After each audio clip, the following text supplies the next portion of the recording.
All right. What is going on, everybody? It's your boy Megaman here. We're gonna do something pretty much new. That something I've been saving for a while, but it's now coming into fruition. Uh, couldn't done it without my guest speaker that I'm about to introduce in a moment. But we are doing something new, and this is pretty much something similar to what you guys see in, you know, FGC interviews, podcast interviews on some players. Decided to do my own, and this is now called Megaman Legends, where I will be talking to those who are legends but have not getting the recognition that they need, that they supposed to have. But I am here interviewing with some of the folks that deserves to be heard, and we're gonna dissect their history and their contributions towards pretty much the either retro scene or modern scene or anything like that. And first off, let me just say the guest I have here, he's one of the big reasons that I am doing this, because I did set it and he was 100% with me on it. But you guys may know this man as the man that is reviving some really old footage on the SLB archive. And he's basically my Biofreeze brother, Mr. Turbo Annihilator. Hey, what's going on, everybody? Yeah. Do we need to start off with the biofreeze thing right off rip? Oh man, hey, the people have to know about the whole biofreeze story, man. I mean, it came up as it came up as a joke, but it's not. It's like it's not a joke, but it was a joke. So what happened was, well, actually, you know, I'll let you tell the story. All right, yeah. Evo 2022. We're getting set up for day 2 of the tournaments, which was A3 and Ultra Street Fighter 2. Getting all of those big hefty CRT monitors set up, and we couldn't find one for like a half an hour or so. We had to actually hold up the stream for quite a bit just to get the CRT tech so that the players can play, because unfortunately at that time the venue didn't provide them for us, so we had to borrow amongst some other people that had brought their own.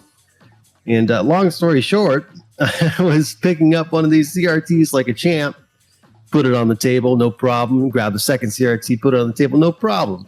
And then I go to hook up the arcade board to the super gun, and my knee goes out. And I'm just gimping around for the rest of Evo 2022. Oh man, it was funny because there was a point that we had a break during the tournament, and I think that's when the break was, when the internet went out.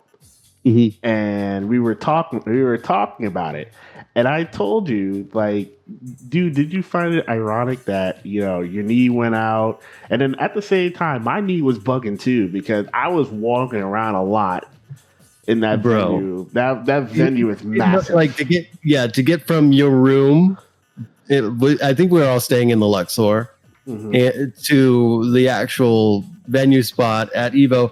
Like, no joke, was like 3/4 of a mile one way. It definitely was. It was crazy because, okay, for folks who haven't been to Evo, right? There were like three major hotels that surround there. Majority of everybody stayed at the Luxor, right? Including myself and Turbo, right? To get there, like he said, we had to go downstairs, and then we had to exit through the casino itself. And then from the casino, that's when we had to go to the main ballroom, where we still had to walk a good, Oh man, how can how do you describe it? Like a It's probably like 3 or 4 New York blocks, at right? least, yeah, like Yeah. 3 4 blocks of itself, and that's just to get to where the Evo registration is, and then you still have to walk another 3 blocks down because there's this long straightaway that leads you inside the venue itself, and the ballroom was massive, by the way. Yeah. And right off the rip there, getting towards there, the Super Turbo setup was like way to the, I would say to the left, to the when you get in, it's way to the left. But we were talking, right?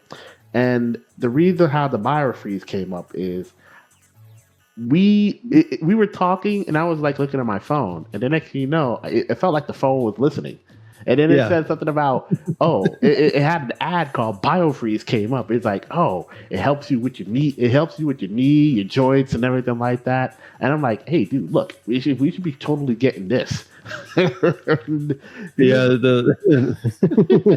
it's like the AI was listening inside your phone, Like, for your targeted advertising. it was crazy. Like I'm like, man, we should totally get some. And since then, we just legitimately had it as a running meme for like ever. I mean, to this day, we still talk about it. So Yeah, probably not a conversation goes by, at least when we're talking in over the phone or whatever, that we don't bring up the biofreeze thing.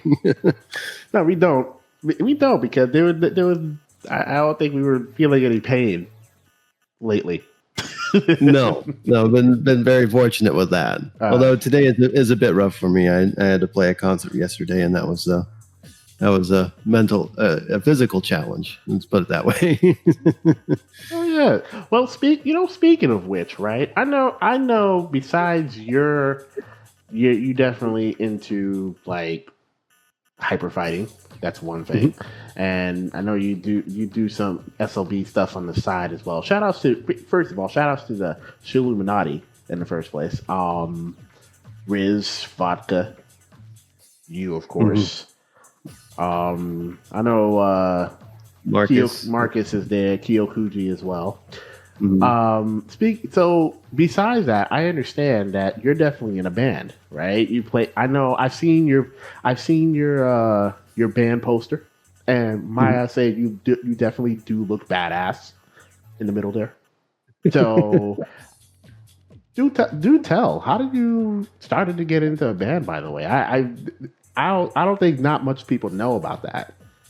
Yeah, no, I've been playing music for, oh geez, since I was 12. I'm 38 now, about to be 39 next month. So about 25 years, so more than 25 years I've been playing music, about as long as I've been playing video games, as a matter of fact. And I got into it in my early teens, or just before I was a teenager. I had a buddy of mine who was a bit older than me who had gotten a PV Raptor guitar for Christmas, and he didn't play it too much, so he kind of let me jangle around on it. And I found that I really enjoyed playing music, and I wanted to learn how to be a real shredder guitarist. So that's kind of where my focus lied throughout my teenage years up until my late 20s. And I just recently started getting back into music. I had taken a break from the music industry as a whole. I didn't like the business aspect of it. I'll just put it that way. I was playing semi-professionally, and just things kind of went sideways for a bit. So I just kind of got out of the music thing for a while and started focusing on video game collecting, which led me to the FGC, which leads me kind of to where I am now. But also, on top of the FGC things, doing my own band thing now for the last couple of years too, here with a group of guys locally, and it's been really well received for us. We get a lot of support here in our little city and everything, and we play heavy metal music or more hard rock. It's kind of like a borderline between hard rock and heavy metal, but it's been a lot of fun to do that. Oh, that's interesting. Very interesting. Oh, I mean, I'm glad that I know a bandmate. Little that folks know, I used to play instruments as well too. That Oh, was really? fun. So What did you? during the year, during my, I would say my middle school days and my public school days, there were three instruments that I used to play back then. Used to play the xylophone, and that was playing that. That was just by accident, by the way. It was by accident because there was one day that I think there was a music class, and I sat down. My instructor was like talking about, oh, showing us what is what, and we were just taking a tour of the music room, and then at the same time, everybody sat down and got a gander in terms of what people wanted to play. So I remember sat down on the xylophone because ironically, during the times when I used to watch a lot of Mr. Rogers' Neighborhood back then, Mhm. and I saw Mr. Rogers had some folks who would play the xylophone. So that kind of inspired me to do it. So I kind of just messed around with it a little bit and just gave it a try. And during that time, I was like, "Oh, this is kind of fun." So during the time, my music teacher kind of had this after school program for those who wanted to learn their instruments and all that stuff. Mhm. So I told my mom, I was like, "Yeah, I was kind of interested in doing the xylophone," and she rushed to sign me up because I was always home. Well, I was a kid, but I was always home. I never really go outside. I was always on the Sega Genesis at the time, so therefore she wanted my ass out of the house. So therefore, it kind of made a lot of sense to just do that. So I was playing the xylophone from in public school until I graduated, and then in middle school I played the keyboard actually. Piano, it was piano style, but it was keyboard, the one that you kind Hmm. of pick up and all that stuff. I played the keyboard, and I played it for. It was kind of weird because during that time I was flip flopping between that and playing the flute because at the time the flute was like kind of I want to call it accidental, more like they were searching for somebody to play a flute, and that was kind of I was just like, hey, I wanted to try out and just give it a practice and all that stuff. Became pretty good, and I played in a few school concerts and all that kind of stuff. It was pretty nice. And then high school, I went back to playing the keyboard.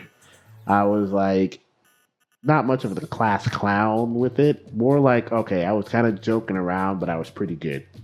And during that time, I used to change the sound of the keys to make it sound different. Like in the setting of a keyboard, you could create the sound. I used the Galaxy theme, and I was playing various music pretty much off of it. So I mean, not a lot of people know about that, but I'm pretty sure folks who are going to be listening to this is going to understand now that yeah, I was quite the musician back then. Did you ever go through and like learn how to play like video game themes or anything like that? So it's funny. My first video game theme I did play was Green Hill Zone. Oh, So right on. yeah, I literally played that was the first theme that I did. It was the very first theme. Now you may be wondering which Green Hill Zone, right? Well, I mean there was Sonic One and Sonic Two. The Green Hill Zone from Sonic One is pretty, I think it's Oh, I pretty. love I that think soundtrack. it's Yeah, pretty. It's pretty iconic, to be honest with you. And right. I know people is gonna be like, oh well, Sonic 3 soundtrack is more iconic than Sonic 1. And don't get me wrong, right? Mhm. I'm not disagreeing with them, but I think the reason why Sonic 3 soundtrack is more iconic than 1 is Michael because Jackson, of course. oh well, exactly. He had his influence in Sonic Yeah. 2 and 3. That's the thing. Yep. He had nothing to Mhm. do. He had nothing to do with 1, That's but true. but 2 and 3 obviously, it was kind of iconic. I just think what made 3 iconic was Flying Battery Zone, Hmm. um, obviously Mushroom Hill Zone, Lava Reef Zone, the Emerald stages. They were all good. But Sonic One, it had Green Hill Zone, it had Spring Yard Zone, Mm-hmm. it had Scrap Brain Zone, which is really good. It had Labyrinth Zone, which was really That's really my good. favorite one. I love that one. I jam on that one. I love Labyrinth Zone. I think that was, if I would have had to rank the music in Sonic One, it would be Labyrinth Zone, Spring Yard Zone, Green Hill, then Scrap Brain. Marble Hill would be dead last. I mean, no, actually no. Yeah, actually, the second one? Was it Marble Zone? Marble Zone. Yeah, that would be dead last. That would be dead last. Really? Yeah. I don't know. I think that's like one of the few almost perfect soundtracks. I think to contextualize it or to bring it back to that time period, like before Sonic 2 and 3, you had Sonic competing with Super Mario World, and that game is like notoriously bland as far as the soundtrack. It's like literally like 3 songs. You know what I mean? Yeah. So to play the Sonic games and have the music match the visuals and the world building within the game, like it, I don't know, it just does something to you, because it's like it's more than just the music. It's like it pairs so well. There's a few video games that do that for sure, and it's like as much as I love like Street Fighter soundtrack and all of that, I still think that the original Mortal Kombat and Mortal Kombat 2 soundtracks, like if you take that metric by fitting it with the world building and the visuals of the game, like man, it's like the Mortal Kombat soundtracks like just smoke Street Fighter as far as like giving off a vibe to the games.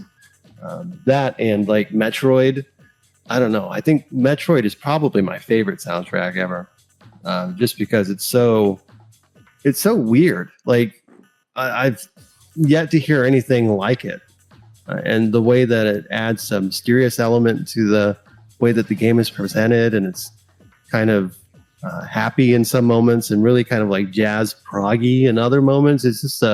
It's a really, really well thought out exploration of what you can do with sound to create a mood inside of a video game. I see. I mean, we can pretty much agree and disagree with that part. I mean, when it came to that, let me just say this: you're 100% right about Super Mario World, because that game. I don't even know why that game is considered the GOAT. I think if I were to pick my favorite Mario game back then, it would be Mario. It would be Super Mario 3 for the NES. Hands down. Hands down. I agree with that. Hands for down. Sure. Hands down. Because come on, I mean, you got the frog suit and the Tanuki suit in one sitting. That has never. Everybody was so used to the fire flower and the mushroom and everything like that. But the Tanuki suit and the frog suit of a whole was ridiculously good. And it really, I felt like that game was more groundbreaking because it can introduce newer power-ups that would have No, go ahead. Go ahead. No. I was going to say, like, it had a really strong media presence at the time too. So, like, all of the things that augment the game as well. You've got like Nintendo Power and all of that showing off the game and all of the tricks you can do.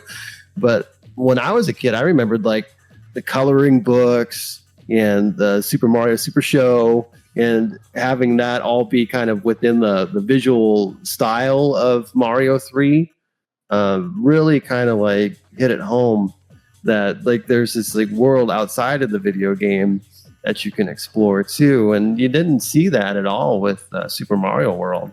It's like the game came out, a great game, plays well, the level designs are really good, but it, like, to me it just seems kind of like a safe move graphically. Like it didn't seem like it expanded too much on that, and I don't know that. I know for a fact that there was reasons why they had chosen to go that route, but for me, I do like the visuals to be a little bit more in depth, and the character designs to be a little bit more varied as well. Yeah, I mean, the design, it was basically exploration, and a lot of it was to deal with it's like the what ifs could have been happening, but Super Mario World. I mean, all you had was a cape and Yoshi. I mean, and that's 3 songs, man. I mean, that was pretty much it, man.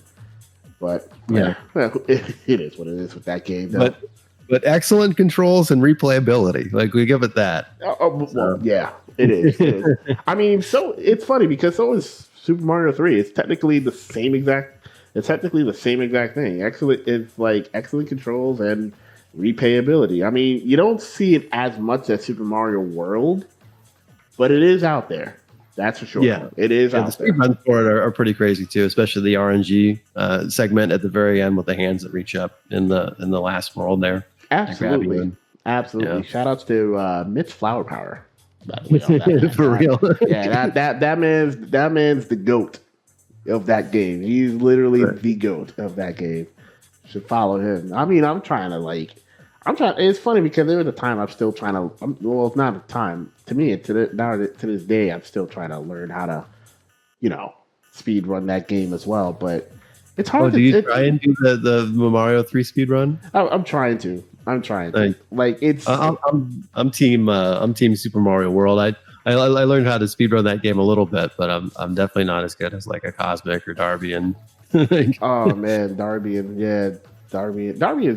He's really good. Yeah, he dropped off. I don't know where he's been lately. I think he's had some just needed to take a break from everything. I don't blame him. I mean, streaming does take a lot out of you. I mean, the last thing I saw him do was he was streaming Super Mario World 2, the 6 golden coins, and that game is so people don't understand. That game is so underrated.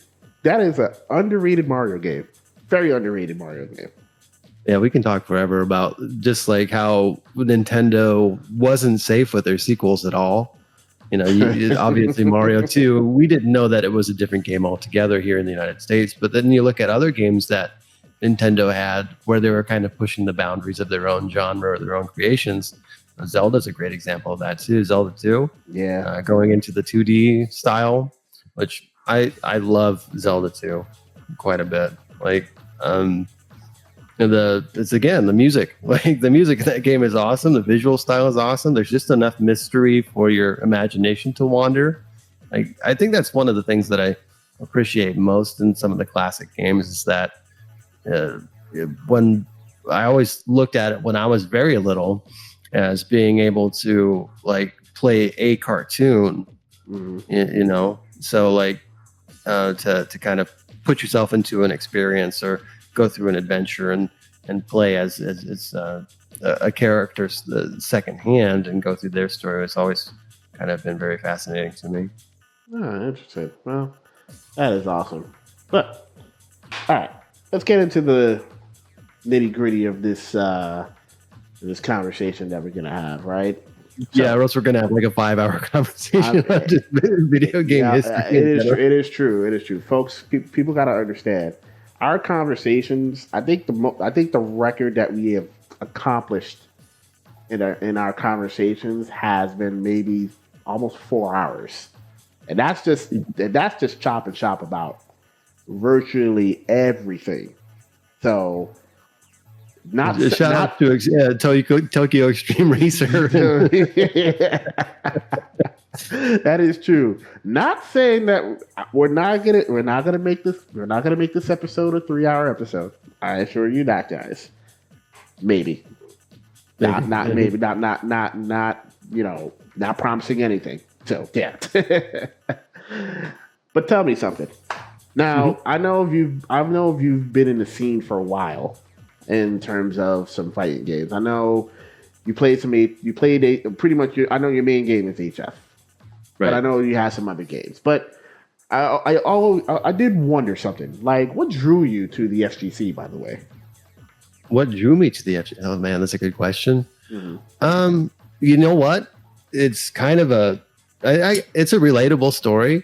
Mm-hmm. When I was very young, my brother would always beat me in Street Fighter, man, and like it was up until probably my late 20s where he would just smoke me in Street Fighter.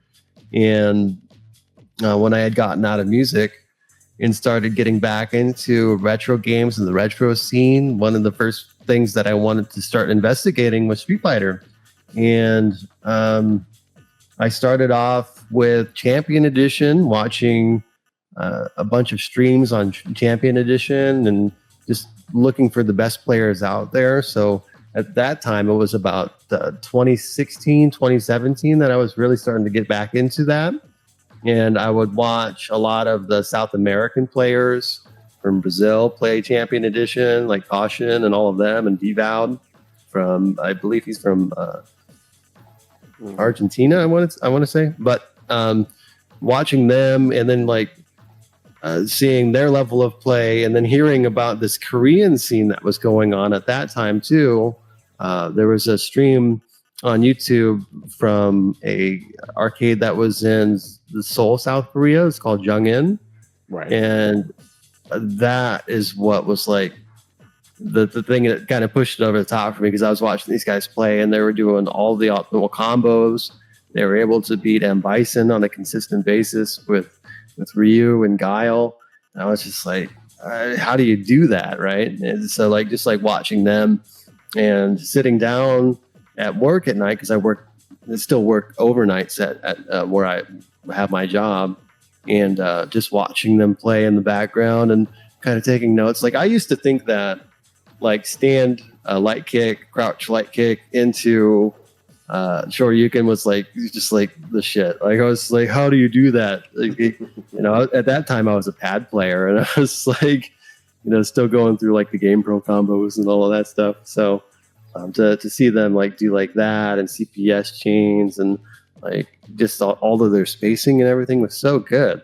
And I was like, man, I got to get in on this. Like, and I didn't know that there was a big scene for fighting games in general. Like I had dropped out of video games for about half my life at that point. So getting back into it, it was just like, you've got this rich history and all these players and all this lore and stuff. And I'm like, wow, like I remember like when the games had come out and when I was a kid, and that had a big impact on me. But yeah, like it all kind of, I guess to make a long story short, my brother is the reason why I wanted to get competitive, because I wanted to beat him.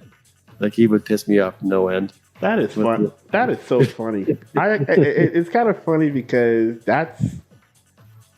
well, I haven't started with CE. I started with New Challengers, and my uncle was the one that kind of introduced me to that game in the first place when he got it for Sega Genesis. He'll always have his friends over, and they would just kind of be playing some Street Fighter during the time. I think one night, I was like, how young was I? I think I was like 7 or 8, and I think I had no school.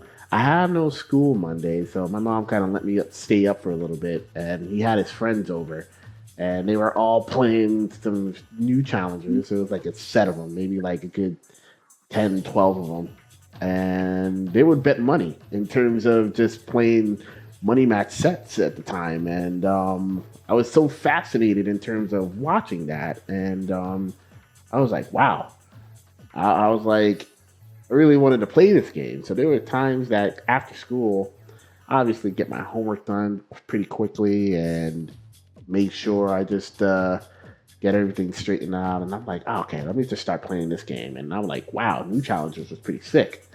Like this game, I mean, at the time, obviously didn't understood the fact about how slow it was or anything like that, but I mean, it felt pretty fine to me, but I was playing on the 3 button at the time, the 3-button pad. Where you had to press start to alternate between your punches and kicks. And let me tell you something about that. I had no idea that was a thing, right? Because when his friends came over, they all had the 6-button pad at the time. So they were all good, but he had both the 6-button and 3-button.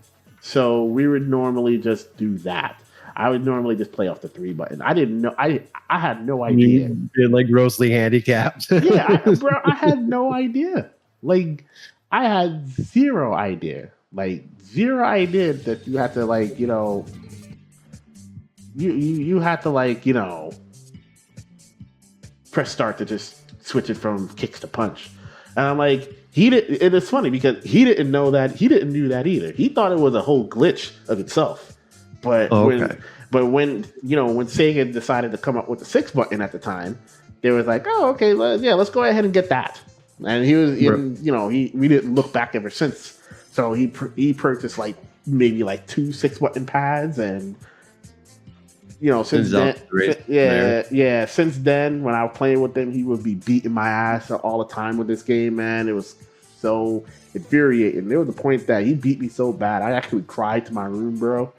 No, I've done that. and then my mom would come home and console me. She's like, listen, your uncle is just too good at the game. But when you grow old, just practice. But you grow and practice, you'll be okay. But you got to make sure you get them. You got to make sure the grades are up, though. That's what she'll be like. So that's normally how it goes there. But it's so funny how your story is very similar towards that. Yeah, my brother was like a savant gamer back in the early days. Like he would beat games that were notoriously difficult. Like he beat like all of the Ninja Gaiden games. And there was a game called Street Fighter 2010, which he beat. It was like incredibly hard. we of course had bought it because it had the Street Fighter name attached to it, not knowing that it was more of a Mega Man game than a Street Fighter game. Mm-hmm. But we had World Warrior and Hyper Fighting on Super Nintendo. And he was really good at doing the cross-up tech. Like he would do like cross-up roundhouse and the sweep and loop you over and over because he was really good at making sure you didn't know which way to block. So once I got a taste for that, I was just like, man, screw this game, you know. Like he was the type of guy that was kind of a ball hog too. So I didn't get to play a whole lot of games. Like I'd sit and watch a lot of video games, but it wasn't until I had gotten older and got my own collection and stuff that I had turned out to be like a much better gamer than even he was. So kind of come to bite him in the butt a little bit. Very interested. Very interested. So tell me something. Mm-hmm. Now that we got the how you came into it out of the way, right? What got you from? I want you to take me through something, right? Take me through from you played it casually. Now you're becoming a competitor. Like, right? What was it? When did that transition happen? Let's see here. I was getting into, like I said, collecting video games in about 2015, 2016, getting all of the retro consoles and all of the games that I had sold off a long time ago and whatnot. And I was growing my collection, and there was a local shop here where I live called GT Games. Mm-hmm. And I would go in there and meet all of the other collectors and all of that, and talk shop with the people that were working there. And they had a locals FGC night, and it would be every Wednesday. And I had gone to my first one probably about 2016, and they were all playing more modern stuff. So it was like MKX, Tekken, that kind of stuff. But in the corner, there was a little setup where there was this one kid in there. He was playing all of the retro stuff, and he was playing like Third Strike, and he had like the PlayStation 3 version of Third Strike. So he was playing that, and I was like, "Oh, you're into retro games too?" And I'm like, and he's like, "Yeah." So we sat down, we were just chatting it up, and he's like really into the retro scene, and he's a competitive player. His name is Scary Busey. He's mostly a Third Strike Tekken player, but we had kind of built that relationship there, and he's the one that really got me into playing sort of the old games, and really schooled me on just what the scene was like, and all of the people in the scene, and all of the games, and the Tekken side of the game. So he was like really good at explaining like game mechanics. So I'd go over to his place, and we'd pick like a different game every week. So like one week would be like Third Strike, another week we'd be playing Vampire Savior, and he'd be telling me about all of the mechanics of those games and all of the players and which characters you can choose and which anti-airs you can do. Like he was like the by far like the best person I could have possibly ever met to get into competitive gaming on a very technical level. And long story short, like he had a spot, and we ended up being like roommates for a little while, and we had like an FGC house for a bit, and that was a lot of fun, just like grinding on different fighting games and whatnot. But I'd always wanted to get back to playing Street Fighter 2, and really wanted to try and get into hyper fighting, but at that time 30th hadn't come out yet, so it was really hard to find players. And about that time I had picked up my own hyper fighting machine, and we have an arcade here in town that had a hyper fighting arcade cabinets. We'd go down there and we'd play, and it's getting pretty good at that and all of that stuff. And then I went down to the game store maybe about I don't know, like 6 or 7 months later, and the arcade 1-up started coming out. I think this would have been maybe like 2018 or so. And there was this guy sitting down, and he was playing the Super Turbo arcade 1-up. And at that time, I had started to get pretty good at hyper fighting and all of that, and playing a little bit of Super Turbo. So I sit up to the cabinet. I'm like, hey, can I play next to you? And he's like, yeah. Mm-hmm. So we go. And I'm like, dude, I've been like smoking Scary Busey at Super Turbo. This shouldn't be a problem. It should be easy. So I meet my next good friend in the FGC, Danny Boy Peru, and he was like the world's highest ranking E-Honda player in the Super Street Fighter 4. And he completely smoked me. And I was like, man, like I'm trying to get into competitive gaming here, and I'm not even like the best person on like within like a 3-mile radius, you know? So yeah, just a lot of like really good talent where I'm at, and we all just kind of banded together and got into the competitive thing. So it's like more of a gradual thing than it was just like me deciding one day that I wanted to get into just strictly hardcore competitive stuff. It always started with either family or friends luring me back into fighting games, and just having a good support system of good sportsmanship and friendship through that I was able to kind of find my way into the larger tournament scene. Oh, that's interesting. Very interesting. It's like I sort of have that same upbringing when it came to competitive. Not much of a collector, more like, there are times that I felt like I was the shit.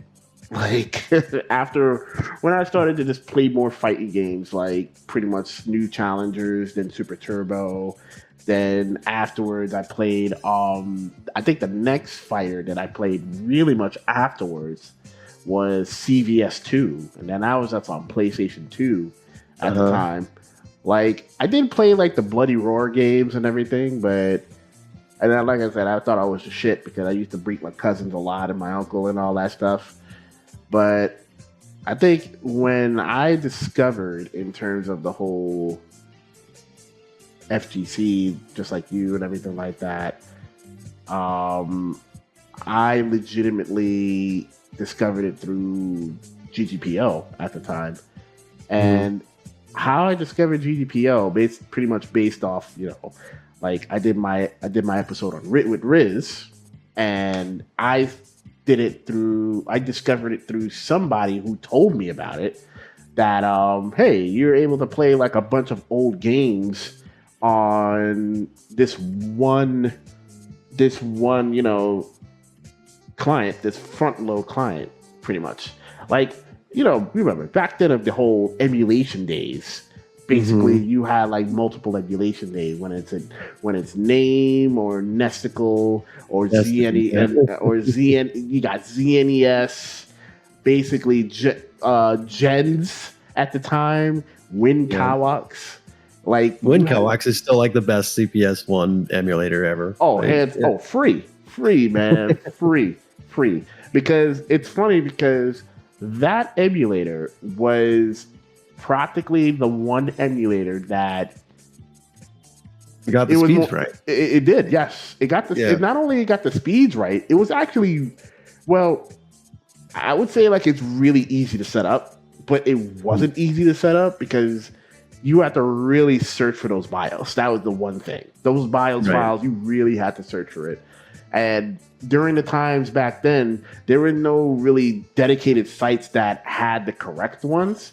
Like there was some emulator sites that would have them, but they were incorrect. So you kind of had to keep searching for it. But to my point, like when GGPO started, that's when I saw like everybody was in there.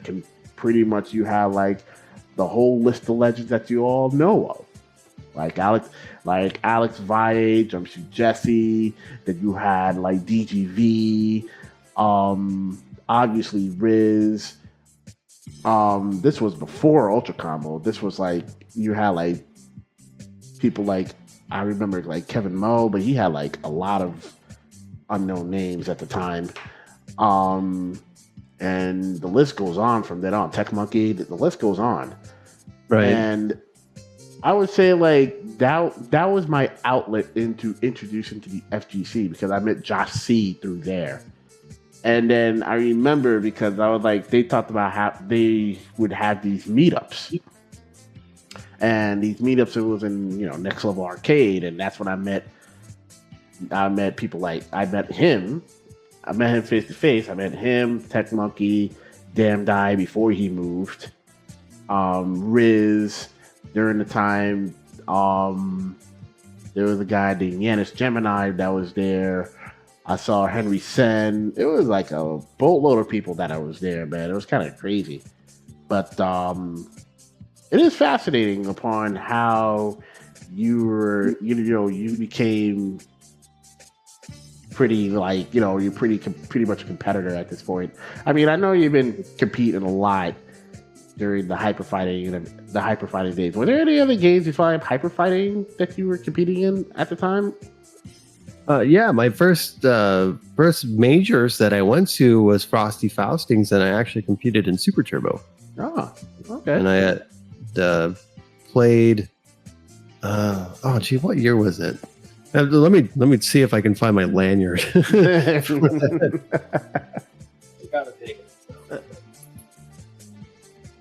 Finding his lanyard, everybody. Yeah, 2019 was what my first majors that I went to. And I went and competed in Super Turbo. I had ridden down with Scary Busey, and I had just picked up Super Turbo like a month before. So I was like, yeah, as long as I don't go 0-2, I'll be fine. Like that's, like the mantra that you have to have for like your first tournament, right? It's like, just don't go 0-2 and you're fine. So long story short, I didn't end up going 0-2. I actually went 1-2. I lost to Psycho Chronic to put me in loser's bracket. And then I don't recall who I had lost to knock me out of the tournament, but they were a Dawson player, and I wasn't familiar with the Dawson matchup at that time. And yeah, that was fun. I mean, that was a pretty formative experience for sure. Just to see all of the people and all of the different games and all these personalities that you hear about. Like I met James Chen there, and I played his Cammy in Super Turbo. I played a lot of really good people that like had like that main character energy. You just see like somebody up on the floor and you're like, that person's probably really good at fighting. It's just like I don't know. Like some people just have a look about them, or you just know that they're somebody. Like it always starts with the look, and from when you go from the look, it basically be like, oh man, there's something about them that screams out well known right off. It's crazy. It's crazy. Yeah, like Gus G was there. Psycho Chronic was there. He had like main character energy off rip because he had his hair up like Super Saiyan and the rolled up jeans and all of that. Like that guy is such a G. Like, he came to the tournament and he didn't even have his own stick, and he had to borrow a stick throughout the entire tournament. Like he just showed up. That man is the epitome of World Warrior. Like that for real. That man travels. I mean, I would say if it wasn't for him, I would not went to my first international tournament. I mean, when you consider Canada international, I would say yeah, you can. And I mean, well, now you need your passport to get there, right? Like before, it used to be just your driver's license. Yeah, it used to be just your driver's. Now you have to have a passport to go there. Right. So I guess when you were competing, then technically not. Yeah. Right. No, well, so it's funny because during that time, so lore story about that, Psycho Chronic was giving away a bus ticket to go to Canada Cup 2017, and he was like, "What's the line that runs out there? I know it's got some like crazy name. It was called Megabus. Megabus, yeah, Mega Man on Megabus. I know. It's so ironic, right? It's crazy because not only it was called Megabus, it literally had the Mega Man colors too. It literally had the blue, the white, and yellow, literally. And I'm like, huh. It kind of made a whole lot of sense. It was destined to be. It was totally destined to be. And I went there the very first time, and at the time it was with my girlfriend. I went there the very first time, and I told her, "Hey, we should totally go."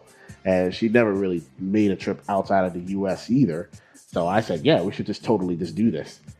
And he was giving it away, and then apparently I got drawn at this. I got selected to take it. So I'm like, all right, cool. So it's funny because it was funny because I actually bought a ticket anyway, right? But little that he just gave it to me, and then he was like, yeah, I got this ticket. All it cost was $1.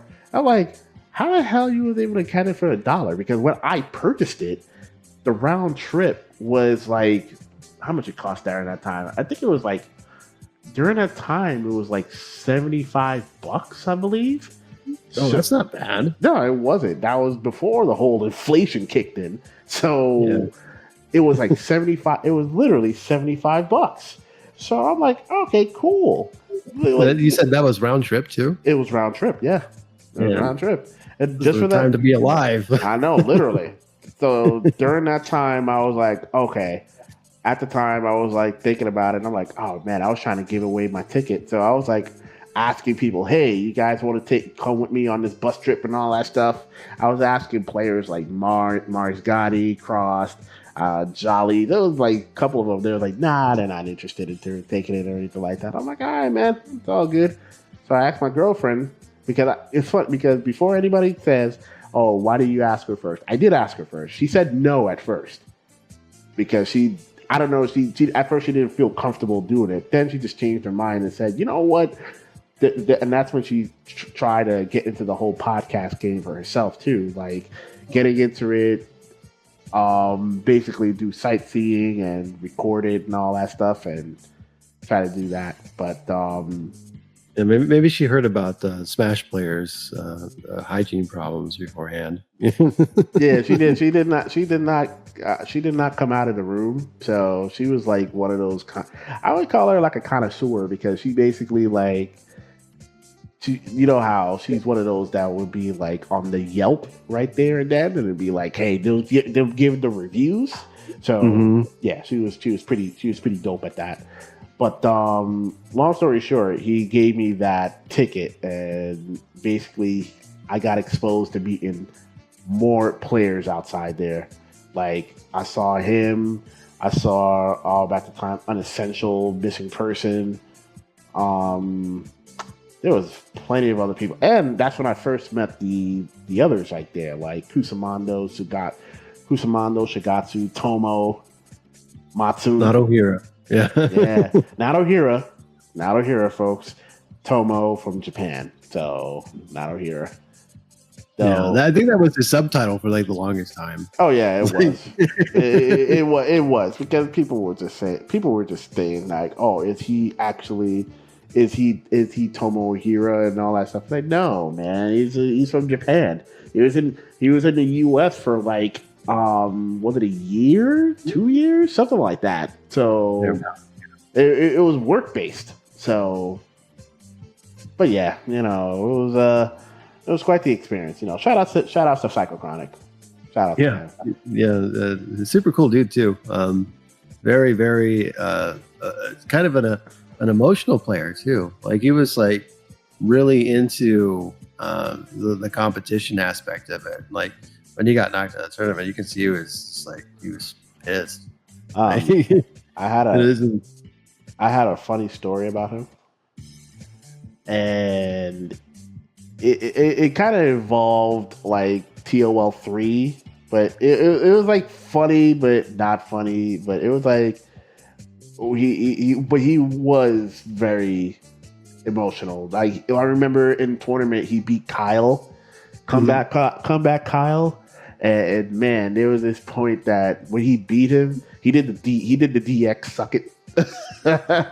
Jester, and I was like, yeah, and I was like, yo, we was all getting hype. I was like, damn, man, that was some crazy stuff. And I remember Kyle was saying afterwards, he's like, well, it doesn't really matter because nobody was going to Canada anyway. And I'm like, yeah, I mean, that kind of makes sense. That's the thing. It kind of makes sense. Nobody really wasn't going to Canada at the time. This was at ECT 2017, and everybody was like, yeah, nobody's really going to Canada Cup. So the first three winners wasn't going to go. That was the thing. So the top eight was very interesting, right? Because nobody went. Nobody was going to Canada Cup except me and obviously Psychochronic, but he was right there. He was in Canada. Like nobody was going. The top three was Boss. It was Bosch, Tech Monkey. Third place was who was third place? Third place was oh my god, can't remember off the top of my head who was third place. I know the first two was Boss, Tech Monkey, third place. Then fourth place was Psychochronic. Fifth place was Super V. Sixth place was myself. Then afterwards was Long Island Nick, and then eighth place was D-Bus. And basically, out of that top eight, there was only two people that was going to go to Canada Cup, and that was just myself and Psychochronic at the time. So, in a nutshell, he ended up winning the prize pool and the ticket because the way how it was constructed, Atari made it to a point that top eight, the winner is supposed to get the prize pool and the free ride, the free ticket to get into Canada Cup. So shout outs to Psychochronic for winning it. So it worked out for him. Did he play you with Fei Long? That's who he beat me with. So when I played him, he would play me with Chun. Actually, okay, he would play me with Chun. I have yet to play his Fei, but he would play me. He would play me with Chun. Still to this day, he smokes me. I played him, I think maybe 2 months ago on Fightcade, and the Blanca versus Fei Long totally smoked me. Like, man, still got it. One of these days, I'll be able to beat him. One of these days, for sure. That matchup is such an interesting matchup, honestly. Don't really see it a lot. The block pressure in that is crazy. Like, it's the same reason why Blanca has problems in the Cammy matchup is because her walk speed and just the way that she can apply her pressure makes it very hard for Blanca to try and do any kind of reversals. Yeah, and not to mention, she can lame you out, too. Big time. Because of her normals. Yeah. With Fei Long, it's weird because, like I said, I don't see that matchup enough But my guess would be, like, I don't think it's all that bad for Blanca because he can apply the pressure as well. But it's like Faye can't chicken wing for free because he could eat a ball from that. And and Blanca, I would say like Blanca's normals could match with Faye's, but I think what makes the difference is the Rekkas because he can kind of space. He can kind of space staggering those into tick throws and all of that. It's exactly. Like, yeah, the pressure's pretty gnarly. Like what Blanca has on Faye is Faye's got a really wide lower hurt box. Yeah, so he's really susceptible to electricity. Mm-hmm. He's one of the few characters in the game that you can like legit combo electricity off of a jump in from. That is true. So now we got that. We kind of got that whole aspect of.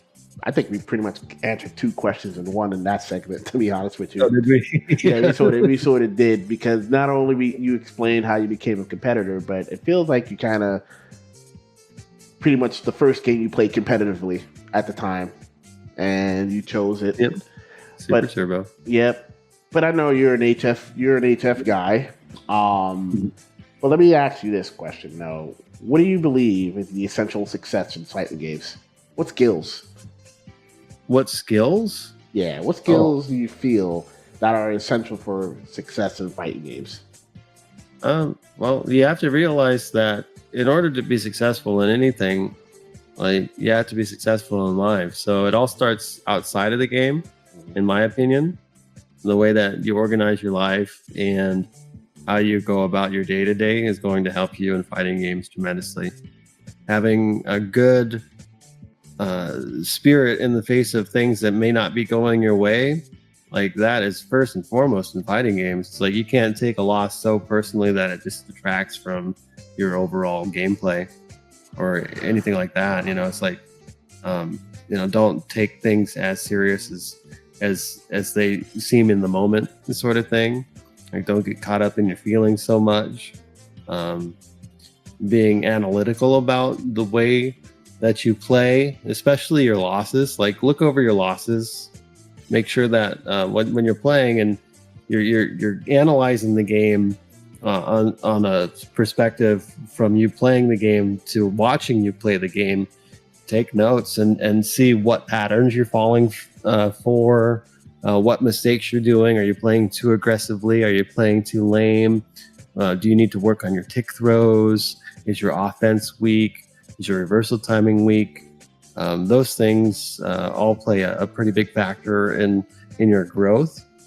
But to be a top competitor, it's more about the mental aspect of it. It's like, can you hold it together? Can you make it so that you're not making mistakes that accumulate in losses?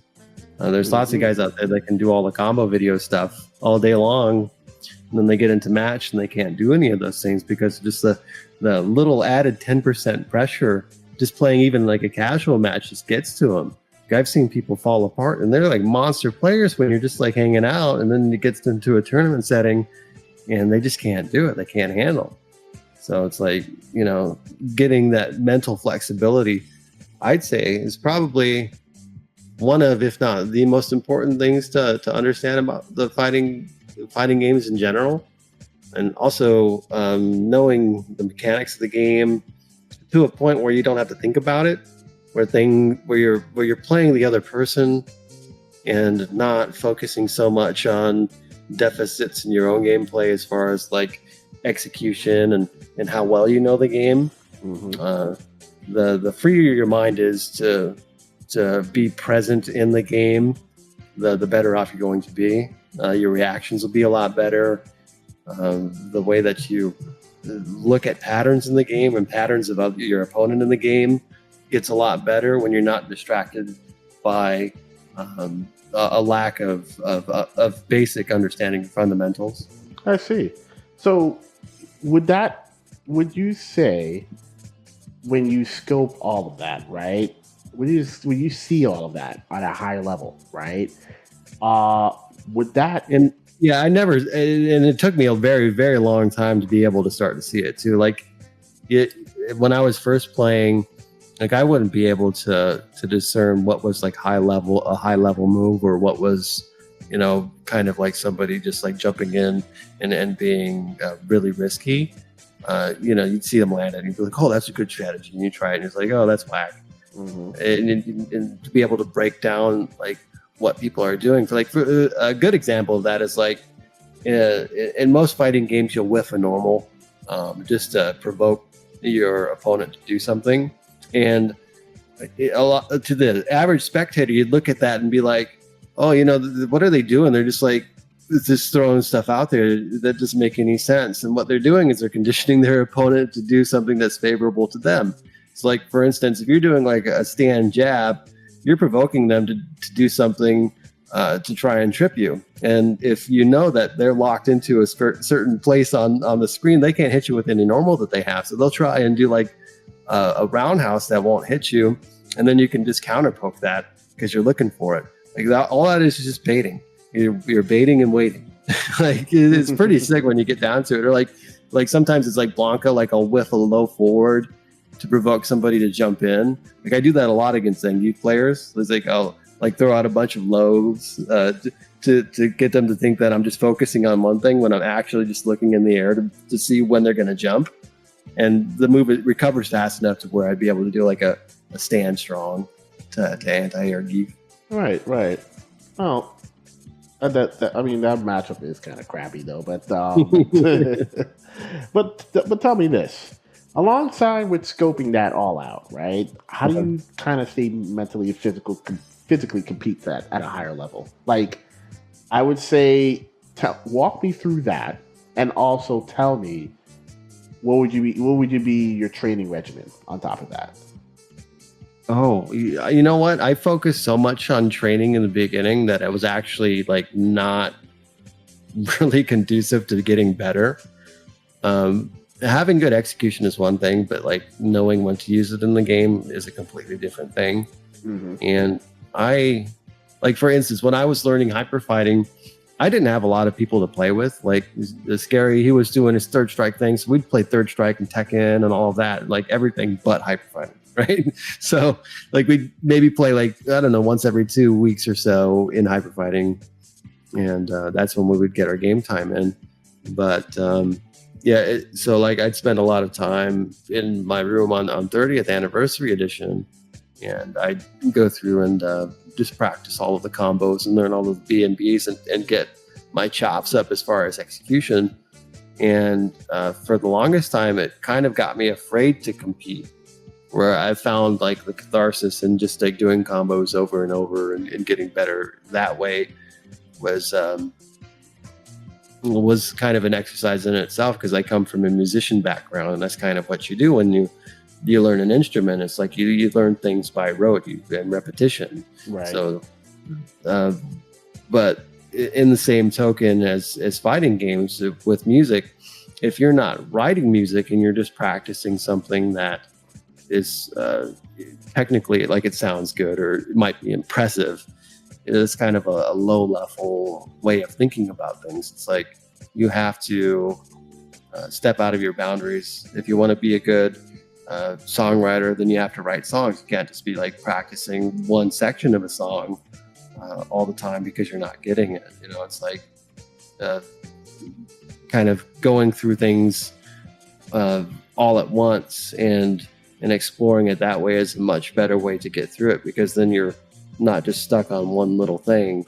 You're learning all of the matchups. You're playing all of the characters. You're learning all of your spacing and things that happen inside of the game. Whereas like combo is good, but that only tells you like a word of an entire sentence or a paragraph that is happening within the dialogue of the game, right?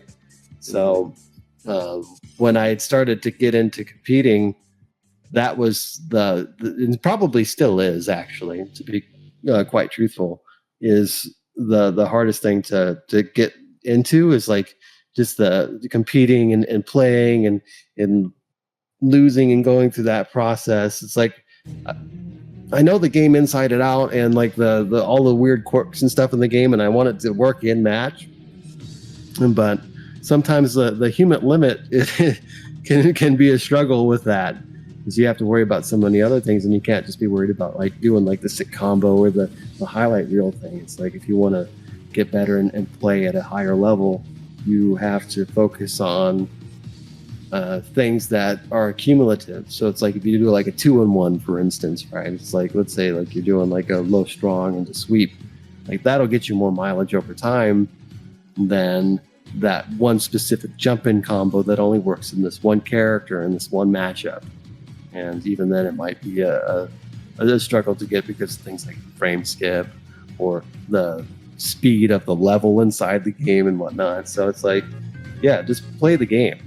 Like, play the game, figure out what you're doing wrong, be analytical. Like, that's the fastest way to learn for sure.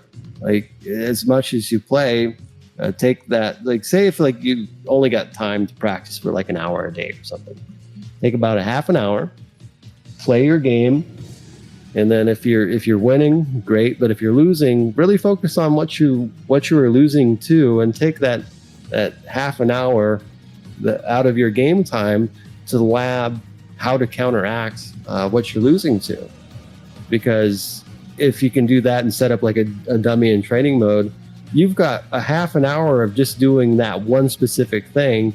Whereas if you're encountering it inside of the game per match, depending on who you're playing and what character they choose, you might not see the thing that you're losing to for maybe like up to a week, right? So you're like wasting a week's time when you can go into your training mode, lab what you're losing to, and pick it up in like, 10, 15 minutes, right? Right. So it's all about efficiency, That makes sense. I mean, you're absolutely right about that. Efficiency is pretty much the big thing when it comes to like really scoping things out in the game, because that's pretty much like one of the biggest things that you have to do. Mm-hmm. And one of the biggest things is alongside with, not only just like you're 100% correct about the execution part. And then, also you're 100% about, looking for, obviously looking for stuff and everything like that. I would say like, if it were me, a lot of folks nowadays would be like, they're looking to frame data and everything. Mm-hmm. But I honestly can't do that. Honestly, I really can't. I'm just more of I'm probably just more real of a visual player. And I usually would see things mm-hmm. and just, go about it and combat it accordingly. Like with punishing. Yeah, frame data. Go ahead. No, I would just say like with punishing, I think it's subjectively easy instead of just understanding the frames and everything like that. I mean, it's more. I like to believe it's more visual than frame data, but I know there's a lot 100%. 100%. I would like to. I'm not disparaging folks who are really into the frames and everything like that. I just think personally, especially like an older game like Super Turbo or so, sometimes it's not worth it in terms of learning the frames. But that's just my opinion. But what you was gonna say? Oh yeah, well, for one, if you're just a beginner in the game, like learning the frame data can be one of the worst things for you, because then you get stuck into like this mental thing of the hypothetical, where it's like, well, if I won't use this move because it's got slow startup and the recovery is okay, and the hurt box on it is kind of wonky, but it's actually like a really good situational tool. Right. And to be able to interpret frame data, your comprehension of the game has to be at a certain level before you can start seeing things in that way. And it can really take you out of what can make you different or a more expressive player too. Where it's like a lot of like the frame data guys, they kind of all play the same. Right, right. And being expressive and having your own identities is for some people, it's all about that, right? And going to ST and learning about the Japanese gods, and like they all have their own expressiveness and their own play style and their own artfulness in how they play the game. It's like really kind of a beautiful thing to watch, So like, yeah, the frame data thing, get your matches in And if you're finding that like a move isn't working for you, then maybe look at it. But like a game that I would play with my friends is like if I was playing and I knew that their skill level was kind of below mine, I would just pick a button and see if I can win with that button. Like do the Tomo thing, like he's got that like legendary story where you just beat somebody with like stand light kick or using light kicks. Yeah, and yeah, I would try and do that too, just to see like what the capability of a move was, just to see like how is this a good anti-air? How can I use this in the movement of the game and see it like what it works against, and then like eventually you hit a wall, right? It's like only one move can do so much, but like limit yourself to get away from even using like special moves and that kind of thing. It's kind of a fun little training exercise to do too. So going back to your point is with the visual thing, there is a lot of like weird interactions that happen when you play the game. Like even like if you're doing like an errant button, or it's like you press something and you didn't intend for that to come out, but somehow it ends up working. It's like the frame data won't tell you that. This is like the situation or the context in which something happens. It's like sometimes you can have some real magic happen in the scramble that frame data is not going to be able to tell you what, because like when a lot of people look at the frame data, they're just looking at it by their character, right? It's like, well, this move, is this startup active for this frame, has this much recovery, hurt box, hit box. That's pretty much it, but it doesn't tell you what's happening on the other side of the screen, which is what you should be worrying about, is your opponent. Like how, like seeing how that puzzle interconnects is like the most important part. And you don't see that if you're just crunching the frame data at all. Like you really have to be more of an intuitive player, and more of a visual player too, to see like, well, that low profile, that I wasn't expecting, that to be a thing, but it is. So I guess I'll use that until I find out exactly all of the things that it can do. Like, that's a pretty old school way to do it too. And those guys were, arguably as successful as some of the top guys today. So, it still works. Well, you know what? While you're in this, pretty much in this mind state right there, right? Tell me this: how would you adapt your play style when facing different opponents? Facing different opponents? Yeah. Well, like it really depends on where their mistakes are. Like if I see like my matchups as a Blanca player is kind of predicated around like the Guile and Shoto matchups, because that's who you inevitably play the most. So like let's take a Ryu or Ken for instance. Like if I know that the Ken is really nutty and really like taking a lot of risks in the match, trying to do a lot of jump ins and air tatsus and that kind of thing, then I'm like, okay, well, focus on anti-airs, see where he's going to mess up there, because he's just looking for that one hit to get the round. It's like if he can get one hit, combo Dizzy, and then he can repeat and TOD me. So I have to be really careful about that. Or if as the level of difficulty in your opponents increases, the less mistakes they make as well. And that is like the more interesting matches to play, because now you're playing a chess match. Now it's not just like you're doing like these knowledge checks on people, right? It's like if you know that you have a play style that's better than an opponent, you can like kind of freestyle and swag on somebody. But when you're playing somebody at your skill level or a bit higher, that adaptation is a lot. Like I'll usually like start off like a round. I'll try and do like low fears to see if they can punish that. This is a knowledge check the first round. So like if they don't crouch strong my fierce punch to hit me out of that, then I know that they don't know that that's the thing. So that opens me up to be able to do like horizontal ball and sweep and low fierce, and I don't have to try and trade with the fireball and wait until I have my stun back to try it again.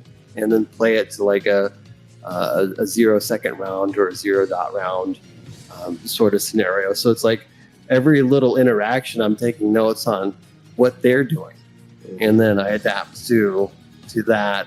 Whether it means I can be a more aggressive player, or if I have to be a little bit more defensive or passive, all comes down to like, what they're doing at the beginning of the round.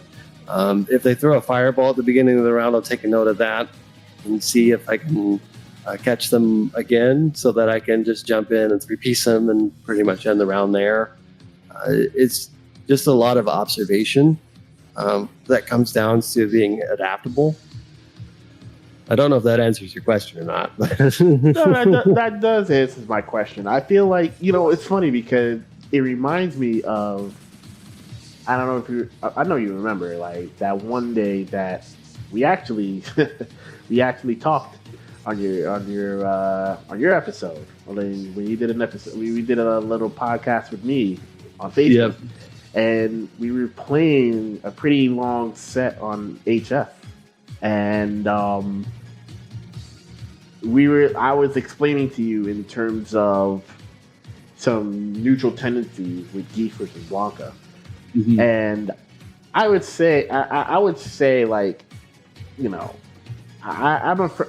personally for me, I'm a firm believer in like to figure things out in really, really bad matchups or so. And I would say like what I were telling you in terms of what to really look out for in that matchup to make it more easier for Blanca, I would say like it was an eye opener, to be honest with you, because for sure. I would for me, like I would say like I'm pretty much a rare case. You would agree that I'm pretty much a rare case when it comes to Zangief play. I would think personally, I like to think outside of the box in terms of a lot of situational things that happens, and it's kind of funny because the whole options that I would do with Zangief is completely different from like what most Geefs do. But it's funny because it would kind of fall in line with the same set play that a Geef would do. So in hindsight, it kind of, we kind of dissected that match we really dissected that match for like a good half hour, almost an hour actually. At least. And it made a lot of sense because the thing was in terms of that was that when I say it's a good thing in terms of adapting to one's play style, just like how you explained it. It's very important that you kind of adapt to it because in a 2 out of 3 setting, especially like in tournament, a 2 out of 3 setting is really not enough. And not enough time to really say how you'll download this person's habits or anything like that so you can move on. It's actually tough, right? Right. And I would say... No, what you was going to say about that? I was going to say, at minimum have 3 different play styles, like aggressive, passive, and defensive. Yes. And then if you have the opportunity to know what your opponent's play style is like, you pick the opposite of that and focus on what's going to beat them there. It's like if they're an impatient person, beat them on the anti-airs and on the defense. And usually if they're aggressive, it's because they're trying to hide the fact that they have poor defense. So you take throws and all of that. It's like that they're trying to mask the fact that they don't know how to deal with that. Yeah. At least that's been my experience. Well, that is highly true. Highly true. It is very highly true. I would say for me, personally, I think round start tells you the whole story, personally. The opening gambit, right? Exactly. It tells you the whole story in terms of what are you going to deal with, right? But it's kind of funny because the three that you just described there, right? It kind of falls. So it's funny because even though you're 100% right, that is the three main, like aggressive, passive, defensive. It's fun. It's funny because those same main three attributes about a player can be broken up into multiple layers in terms of that. Like, oh, for sure. I think that probably the hardest one to define is the passive player. yes, The passive player can be seen as being defensive, but that's not exactly what that entails. The passive player is looking to burn down the clock because they know that they can swing into aggressive mode if they need to, and win the round that way. Yeah. It's like they're the most dangerous ones because being a passive player is like you've got like a perfect balance between being like too defensive or too aggressive with your offense. Yeah, and I would say defensive would fall under the line of playing the clock as well, but you're 100% right about the passive player because they're the more dangerous one because just pretty much all the reasons that you just described, and not to mention the other part that is dangerous about them as well is because not only they can play the clock, but they can easily flip the script in terms of their play style. Because they can easily flip towards aggressive, because if they smell blood in the water, they're going to be after that ass. That's for sure. Right. So therefore, it's like you have to really, really, really scope that out so you don't get clipped or anything like that. So yeah, I guess the best definition that I can kind of come up with for like the viewers is like a great passive player. For instance, like if you're playing Shotos, and you experience this as a geek, so you could probably sympathize, but like the walk and block. It's like you walk forward, you block every hundo, and they're thinking that they've got the best on you because they're getting all this chip damage. What they don't realize is that slowly throughout the round, they're inching toward the corner, and once they're in the corner, they're playing your game. Yep. It's like having that foresight to play the long game rather than the short set. That makes them so dangerous. It is true because as a geek player, you just have no choice but to. You have to bulldog in. You have no choice. I would say like in majority, pretty much, I would say like 90% of the matchups, you have no choice but to just bulldog in the first place. So it's kind of tough with that situation. That's the thing. It's really tough. But it is very, very well how you would explain that though. Very, very well. But so we went through like 4 subjects right off the rip there. Now, what I want to know is I want to know what do you think in terms of the current state of the SGC at this moment? And what do you think? So tell me this. That's a loaded question. I know it's a loaded question, yes, but I'm gonna give you a 3-year. So I'll be like, okay. So you tell me what's the current state of the SGC? I think it's in a great place. I really do. And you tell me, what do you think? What do you think would it be in the next 5 years? In the next 5 years, wow. Yeah, so that's a 2-parter question right there for you. Okay, let me pontificate for a second. Let me figure out exactly how I want to word this.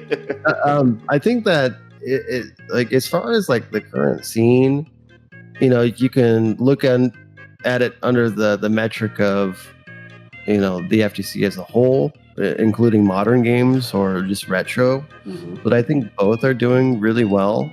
There's as long as there's new interest in any type of fighting game, whether that be like Street Fighter 6 or Tekken 8, growth in the community is always good.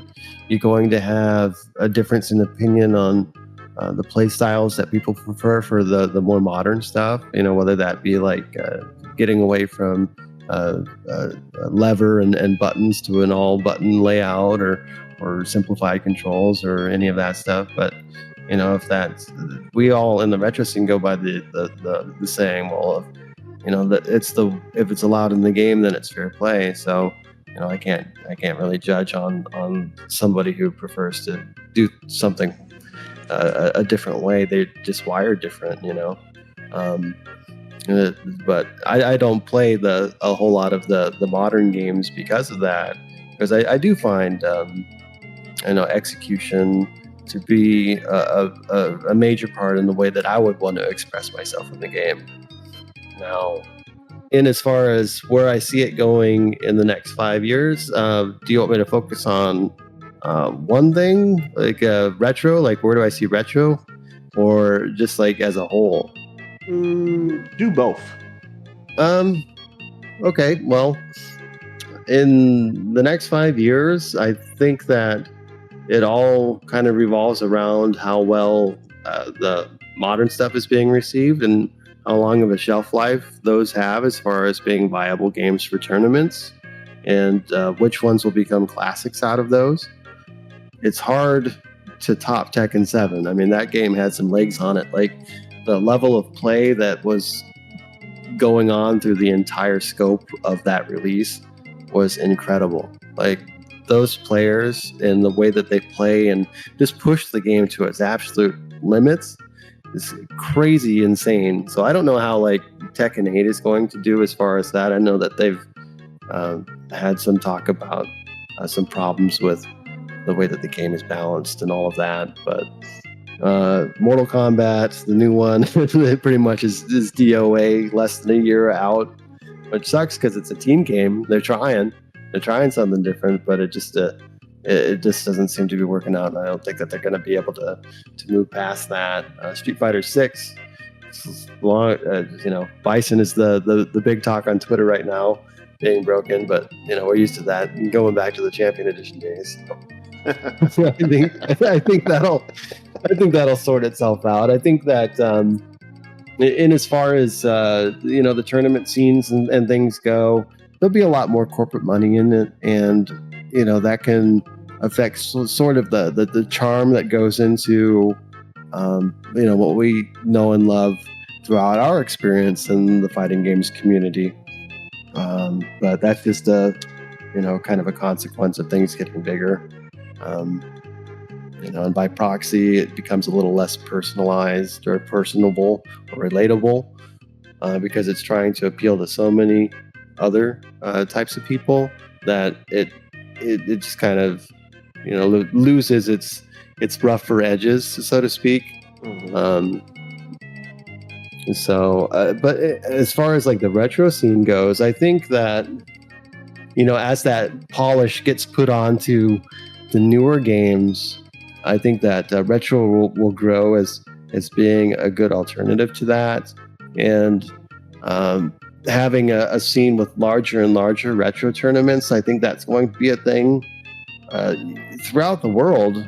You have to think about like China, for instance, right? Like, they don't get to play any of the new games, so they're all stuck on the old stuff, and they've got like the best Champion Edition players in the world. And if you watch any of those Champion Edition videos from China, like, they're doing some mind-blowing stuff. I mean, they're so far ahead of the curve. It's just crazy, like, how good they are at like optimizing games and stuff. So if I were a tournament organizer, I'd be looking to try and break into that market. There's a player that plays CE that has a $2 million contract just to play CE in China.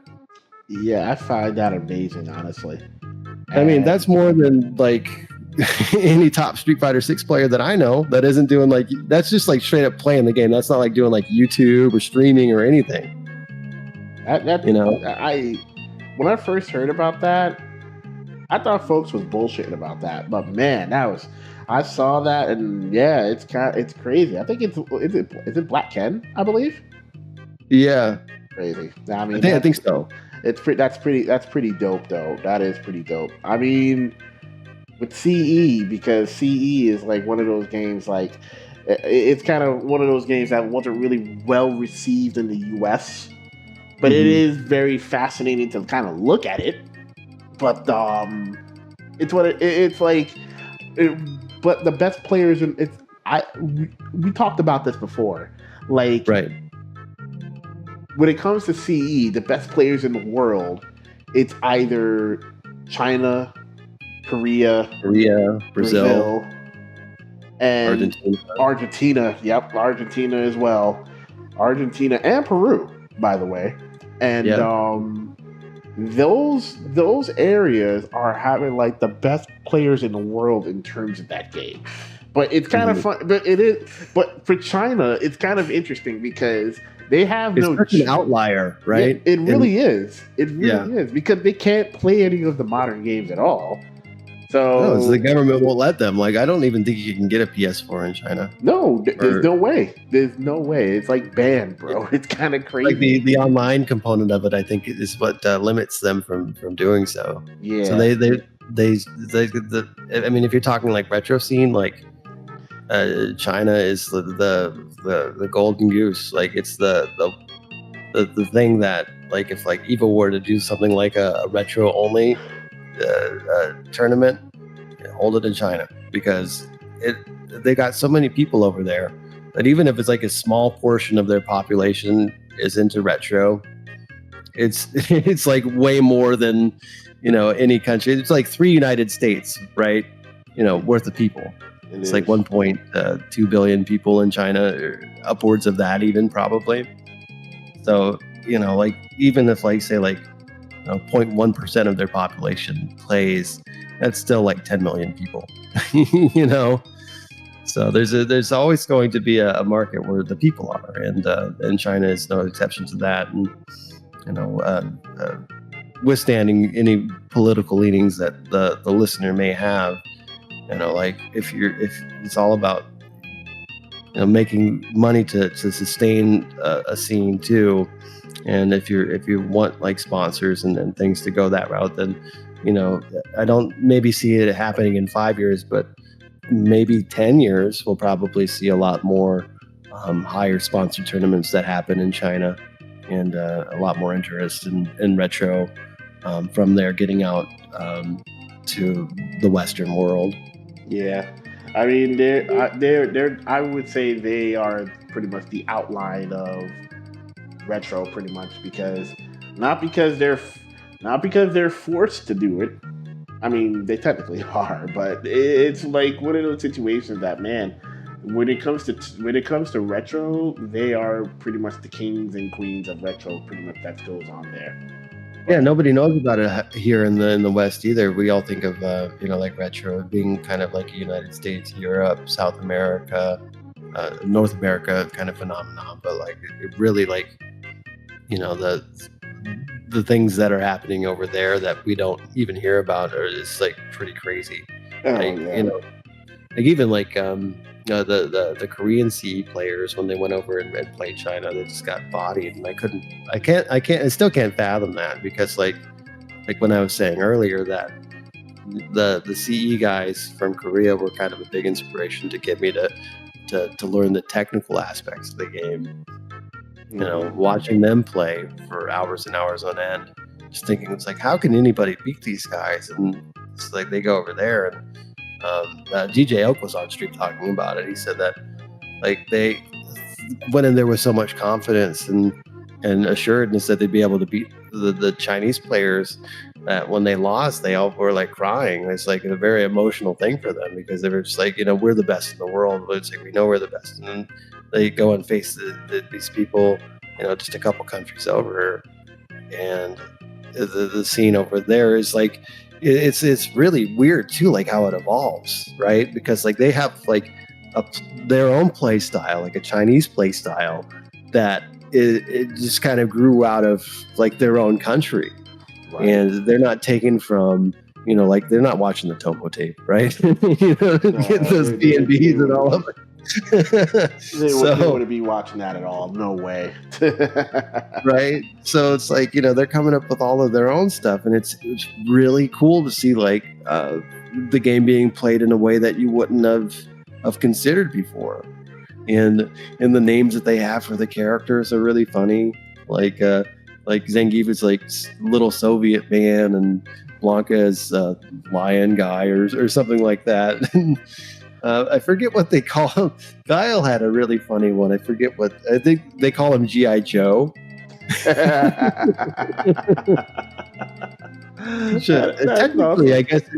Technically, I guess is canon because GI Joe did have a collab with Street Fighter way back in the day where they had as a Guile as a GI Joe figure. Yes, they did. Yes, they did. Yes, they did. I would probably assume, and folks probably should know this, when not only they had the GI Joe cartoon that was out there, but they had the also horrible Street Fighter 2 cartoon that came out back in the early 90s as well. Yeah, I actually ended up buying a couple of the animation cells from that. Yeah. Well, to be fair, everybody, that cartoon, Street Fighter 2, when they first came out, it was such a big deal. Like a really, really big deal. Because in the West, pretty much in the East, in Japan, they already had like their Street Fighter cartoons that was going out. Like they had Street Fighter V, they had pretty much some renditions in terms of early Street Fighter that was coming out, including the comics and all that stuff. In the West, you didn't really had much, right? We were just like, I want to say like we were just like really getting into the whole Street Fighter because it was so popular, right? It was during the time. It was during the time. So it was during the interesting time of when it was Street Fighter versus Mortal Kombat. So therefore, when the Street Fighter cartoon came out on television, it was a really, really, really big deal. And everybody was like really in awe in terms of what it was. But little that we know, it was not only really, really bad voice acting, but the animation looked pretty shitty as well. It just pales in comparison to Street Fighter V. I remember seeing that show for the first time when Showtime had its own animation block. It was like 2003 or 4. Mm-hmm. And they would play episodes of Street Fighter V, and just the opening of that thing was like you doing the hot dog ball. The animation is so like not choppy, and it's like, you know, like so good. You're just like, holy crap! And then the drums in the beginning is like, you know, like the Pride like fighting championship, the taiko drums, and it's just like, holy shit, man! Like this is fucking awesome. And then you actually watch it, and it's like, yeah, it's got like legit fight scenes in there, and like the storyline can be a bit corny because it's, you know, like it's 90s anime, but you know, like in comparison to the US version where it's more like it's like a GI Joe episode, right, where it's just like scenario based, and it's no continuity between episodes, so they can put it in syndication and run it, you know, into the ground. it was funny because that whole cartoon, people were thinking was the canon and everything like that.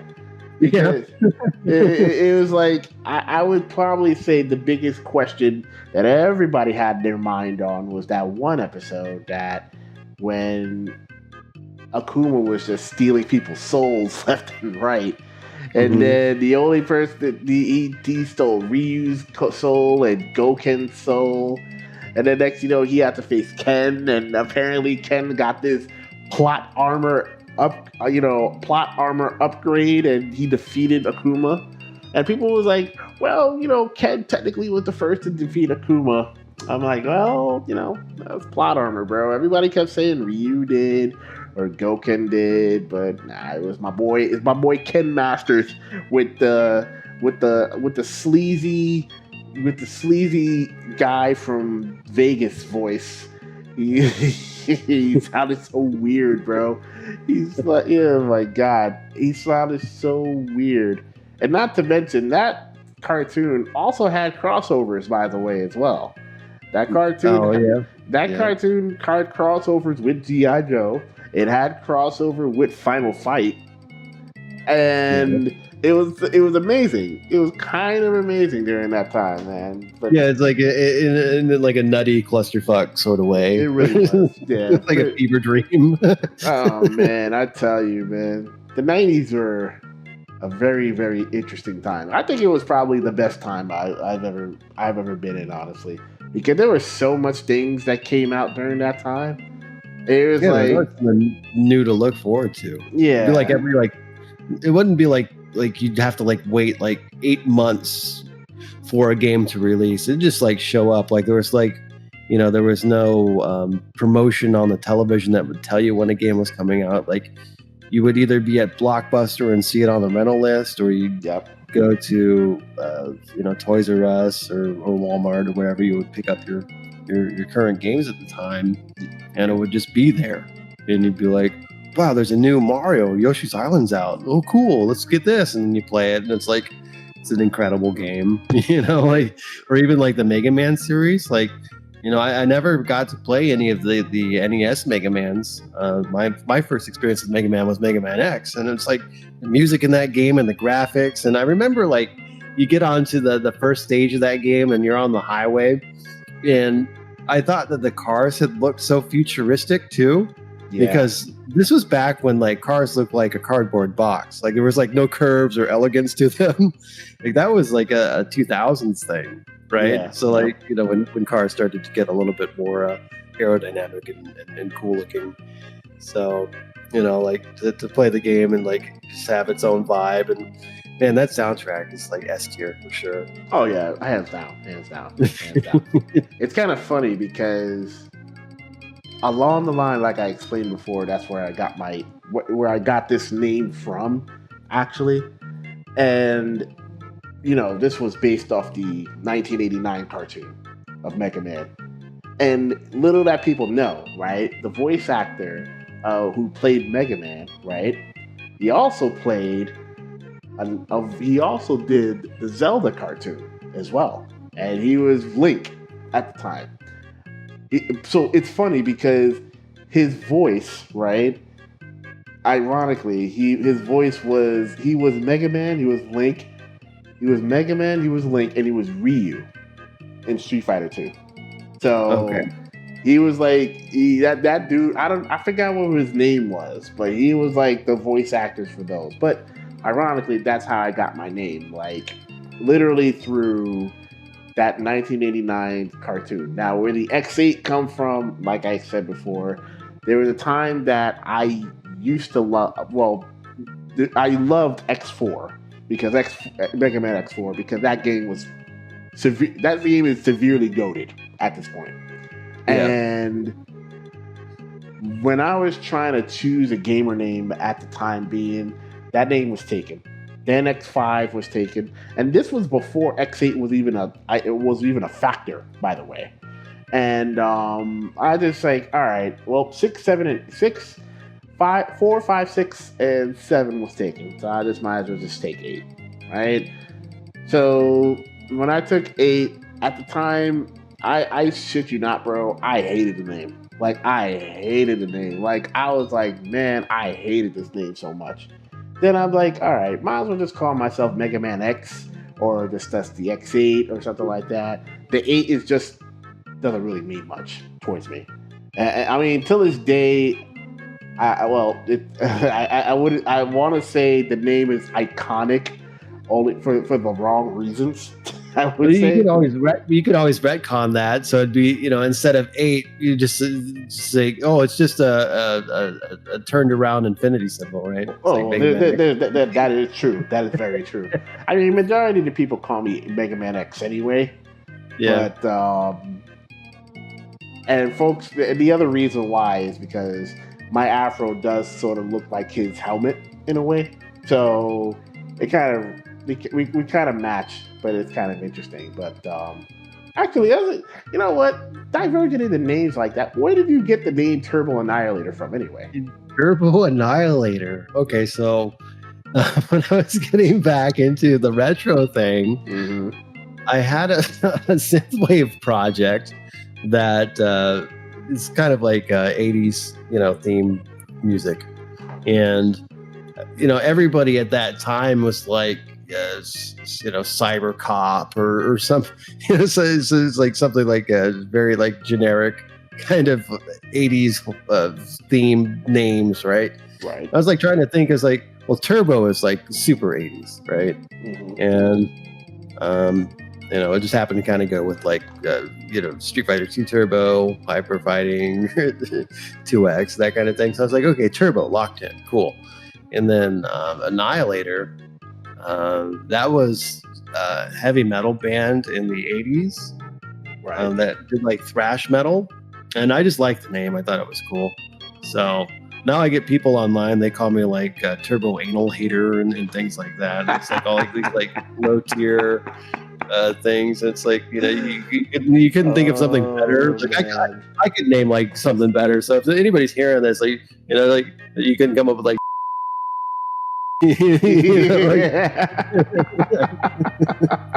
Like come on, Wow. So right. It's like you can't throw anything at me that I haven't already thought of and thought was hilarious. So that's hilarious, man. That's the lore of Turbo Annihilators. It's like it was a kind of like a music thing that just ended up being my gamer tag because it was like a serendipitous sort of coincidence that the turbo part was there, and then the Annihilator is just kind of its own thing. And now it's like, it's kind of, I guess, like having a cool name has always been like something I've thought about too. It's like you hear all these people that have like these cool nicknames and stuff. Even like going back to like grade school, it's like somebody would have like a killer nickname that everybody kind of pitched in on. And I was like, oh man, I wish that I would be like that. Like there was like this kid I grew up with. His nickname was Bobo, and I always said that Bobo was kind of a cool name. I was like, man, I want a cool nickname. Instead, like I'd be called like every name in the book and be bullied and shit. So I'd get like all the choice bad words that you call somebody to make fun of. So I never got the cool nickname. So like I guess nowadays, like having the cool, coming up with a cool name is it's kind of important. Well, your name is pretty cool though. So I love your story. That's pretty awesome. It's a very Noken sort of name. It's like you definitely see that in one of the episodes of that anime. It's like yeah, and for folks who's in the West, it is technically Fist of the North Star. That's what it's called. Yeah. So now let me see something now. So now we really went through a lot, right? Now I do want to know your future goals, right? So give you a 3-parter question, right? Mm-hmm. I want to know what is your short and long term goals in the FGC, and do you have any specific tournament achievements you're aiming for? And do you have any plans to transition to other roles within the FGC community? I think I've already done that. Mm-hmm. So working our way back, like, transitioning into other roles, I think I'm well on my way into doing that with the archive and doing the transfers of the old gameplay footage and video companions that go along with different games that had been released in the 90s. Also tournament organizing is something I've been doing for the last couple of years now. Incidentally enough, like Evo was my first tournament organizing thing, which is so unbelievably crazy that I committed to doing that as my first tournament. But as a competitor, I like getting into these other roles, I know that to the average person, being a good player is a very important metric to a lot of people. So I think having tournament wins behind me, or at least getting good placement in like online tournaments is going to be the goal. So I have been grinding a lot more of the hyper fighting thing. Like I don't get to play a whole lot between work and doing the archive thing. I'll maybe get like an hour a week, and then this has been a thing for over a year now.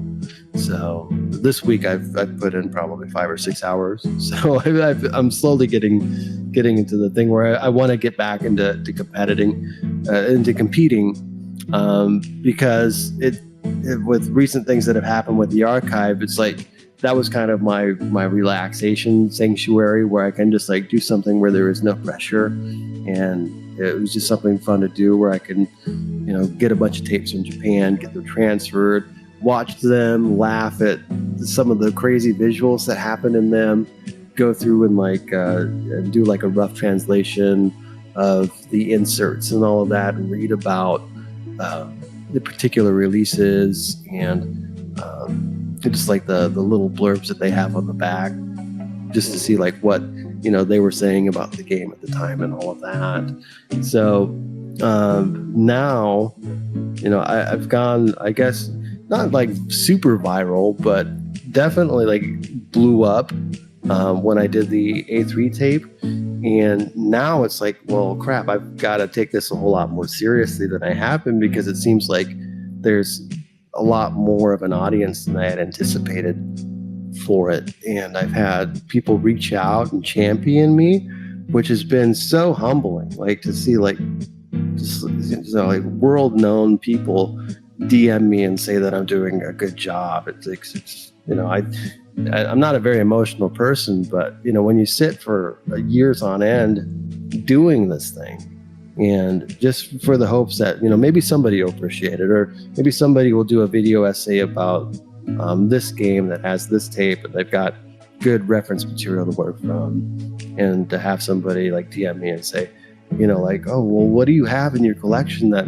I've been looking for this particular video for a long time. Do you have something like that? Yes, I do. And then, it's like to have that be a thing. It's like, okay, well, now my thing, my relaxation kind of Zen thing that I was doing is starting to take precedent. Where now my competition thing, I think, is going to kind of be the place where I can relax and just get into the groove of that and not be afraid of competition. Where it's like, like you can be competitive and strive to get better, but it doesn't have to be like this like stress thing. You're not Atlas holding up the world by playing a fighting game. You have to get that out of your head, because they say that's too much weight to bear, for one. And it's like, as long as you're friendly throughout the game, like I don't know, I always wanted to try and be like a social capybara, just to try and get along with everybody, like so there's that, and like competition and playing good games, like I never get mad about like losing to like the better player, or even if like somebody's trash talking, like I get where they're coming from, so I'm not like, you're not going to get to me there either. Like I'll even play along with it, so yeah, like I think just attending more tournaments will probably be in my future, helping to grow the community in as far as tournament organizing and other things that I can't mention that'll be readily apparent here pretty soon. And the archive are kind of my long-term goals. Oh, that's pretty awesome. I always told you're doing a fantastic job, by the way. And you do, like, you're like, yeah, you're like, I mean, besides the people that I've worked with, like Riz and Eggs and Bacon, and some of the Evo people, like you've been there from like day one, like saying you need to keep doing this, you need to keep pushing. It's funny because I've been saying it, because people who's listening to this, like what you don't know what he's doing is, like I said, he's been restoring videos in terms of a lot of gameplay action, the Turbo tapes and everything. And the thing about it is that is what's missing, I would say, in pretty much in the FGC, especially VODs wise, because you can get a lot of videos that's out there that subjectively teaches you about a game, that subjectively teaches you about what you should do and everything like that. But the difference is what Turbo Annihilator is doing is, I want to say, like, he's focused on the game that I'd probably say, like I've been saying before, that never had a presence that's out there, which is hyper fighting. Because there's so few hyper fighting videos that is out there, right? That it needs a presence, which I know, like I said, this is going back to what we said earlier, like HF is pretty much your main game. But I said, like, it needed a presence online, because nowadays it's hard to say, hey, if some new person's going to come in, how do I go about learning this game? Or what's my B&B go to, or anything like that? Or how do I perform like CPS1 chains or anything like that? Like, you're giving everything that's what's needed. I mean, truth be told, when he first came up with this idea, I was the first person that reached to him and I told him, bro, you should totally do it. Because the thing is, if you don't, who would? That's one thing. Right. And at the same time, it's like you have the strong, it's like you have that fan base, right?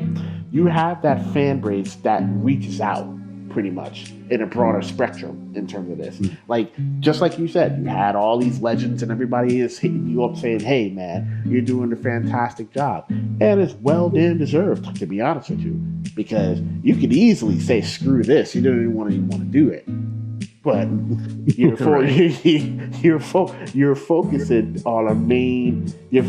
on a broader spectrum, because the thing is, not only this attracts the older community and everything like that in terms of, hey, yeah, I remember seeing this or anything like that, but you're promoting this to the newer community, because they'll be like, hey, I would like to just say, oh man, looking at this video, I'd like to try out some HF one of these days. And whatever game you're into, like exactly. Like what I do isn't even just about that. Like, that's a component of it for sure. You know, like exactly. But there's a lot of games out there that don't have a huge player base that there's like videotapes for and guides for that you could watch, and you could be able to pick up the game to a reasonable degree based on those things. Like the Gamist tapes. Gamist was a Japanese magazine in Japan that had ran for a very long time, from the mid 80s up until the early 2000s, I believe. And starting in the very early 90s, they had started releasing these video companions that would go to arcade games. And they released 45 of them over the course of 7 years. I believe it was 1991 is when they started, and then they released their last one in either 98 or 99. So like every fighting game that was coming out during the early 90s, they would come out with these companion tapes that would show you the B&B combos, and sometimes they would have like a tournament thrown in there, so you'd be able to watch and see how those techniques that they were showing you in the beginning of the video would apply to actual tournament play at the end of the video, which is like so sick. But the thing with that too is, like, there's a lot of games out there, like a lot of like the Virtua Fighter games, like, nobody plays Virtua Fighter 3 competitively. So like, what does that look like? Well, we've got these tapes that we can look at from Japan that shows us at least, a very basic understanding of what they knew at that time. It might not be the most optimized tech, but at least it's there for posterity. Right. And another component of that too is like, like you were saying, getting the old heads to come back and talk about their time in the FGC and the matches and the tournaments they were playing and where the games were progressing at the times that they were competing is so important. Like, we're at a very fortunate spot in the timeline of our sport and of our hobby that we've got the majority of our top players are still alive and they can tell their stories. It's not like baseball that goes back to the 1860s, and you'd be hard pressed to, find somebody you can name somebody, farther back than like Babe Ruth, right? Right. Well, there's like another 70 years of history back there. It's like, maybe if you get somebody who's a little bit more astute, it's like, oh, Satchel Paige, but I don't want it to be like that. I don't want there to be like a 70-year gap where nobody knows anything about any player. Like, that sucks. Like, let's start off with the mentality that it's like right here is important, right now is important. And also the main philosophy too is like, if we don't care about, our past players, what does that really say about us as a community? Where it's like only the top people today can be venerated and put on that pedestal, and everybody else before them is trash. or they weren't as competitive as they are now. And you see that a lot in fighting sports like boxing and like the UFC and that kind of thing, where there's always these comparisons to the older champions and who would win in these fights. And there's always these epochs and eras in which you can investigate that. And it's a very interesting kind of mental challenge, but it's not a very realistic one, right? You have to appreciate every champion that has come, down the line throughout time for the time that they're in. That was the best at that time. Right. No question. They've got the title to prove it. If there was somebody better at that time, then they would be the one to hold that mantle, but they're not. So to draw these like weird, unfair comparisons without taking into account different metrics, like the amount of information that you have available to you to play games nowadays, and the opportunity to play games, it's like you're trying to compare two things that are completely different. Right. And I don't believe that it's entirely fair to cast judgment on. And what better way to highlight some of these people that aren't even in the scene anymore, to be honest with you, or is to go back and maybe get an interview or find a tape with somebody playing something cool and have them talk about it and talk about their influences and who was challenging them to be better. That's the biggest part of the community that we can glean any insight from. It's like you're only as good as your competition, and if you don't have a good lineage of who you're fighting against and how you draw comparisons that way, you're losing a major part of the competitive story there. And that is very true. Very true. We're fortunate that anything pre-09, it's like there wasn't a whole lot of players that were hardcore competitors. You've maybe got, I don't even know, I don't want to put a number on it, but I'd say, let's say conservatively like 20,000 players. And I don't think it was that. Probably closer to like 10,000 people that would compete in tournaments way back in the day, if that. So like your tree of people that are significant in those times is probably less. It doesn't mean that there wasn't a whole lot of competition out there. It's just getting tournaments organized and that kind of thing just were kind of not a thing outside of Japan. Like you'd take it to the corner store or 7-Eleven or wherever you'd be able to play, and you get your one quarter, and that was your pride. Right. Well, I agree with you 100% though.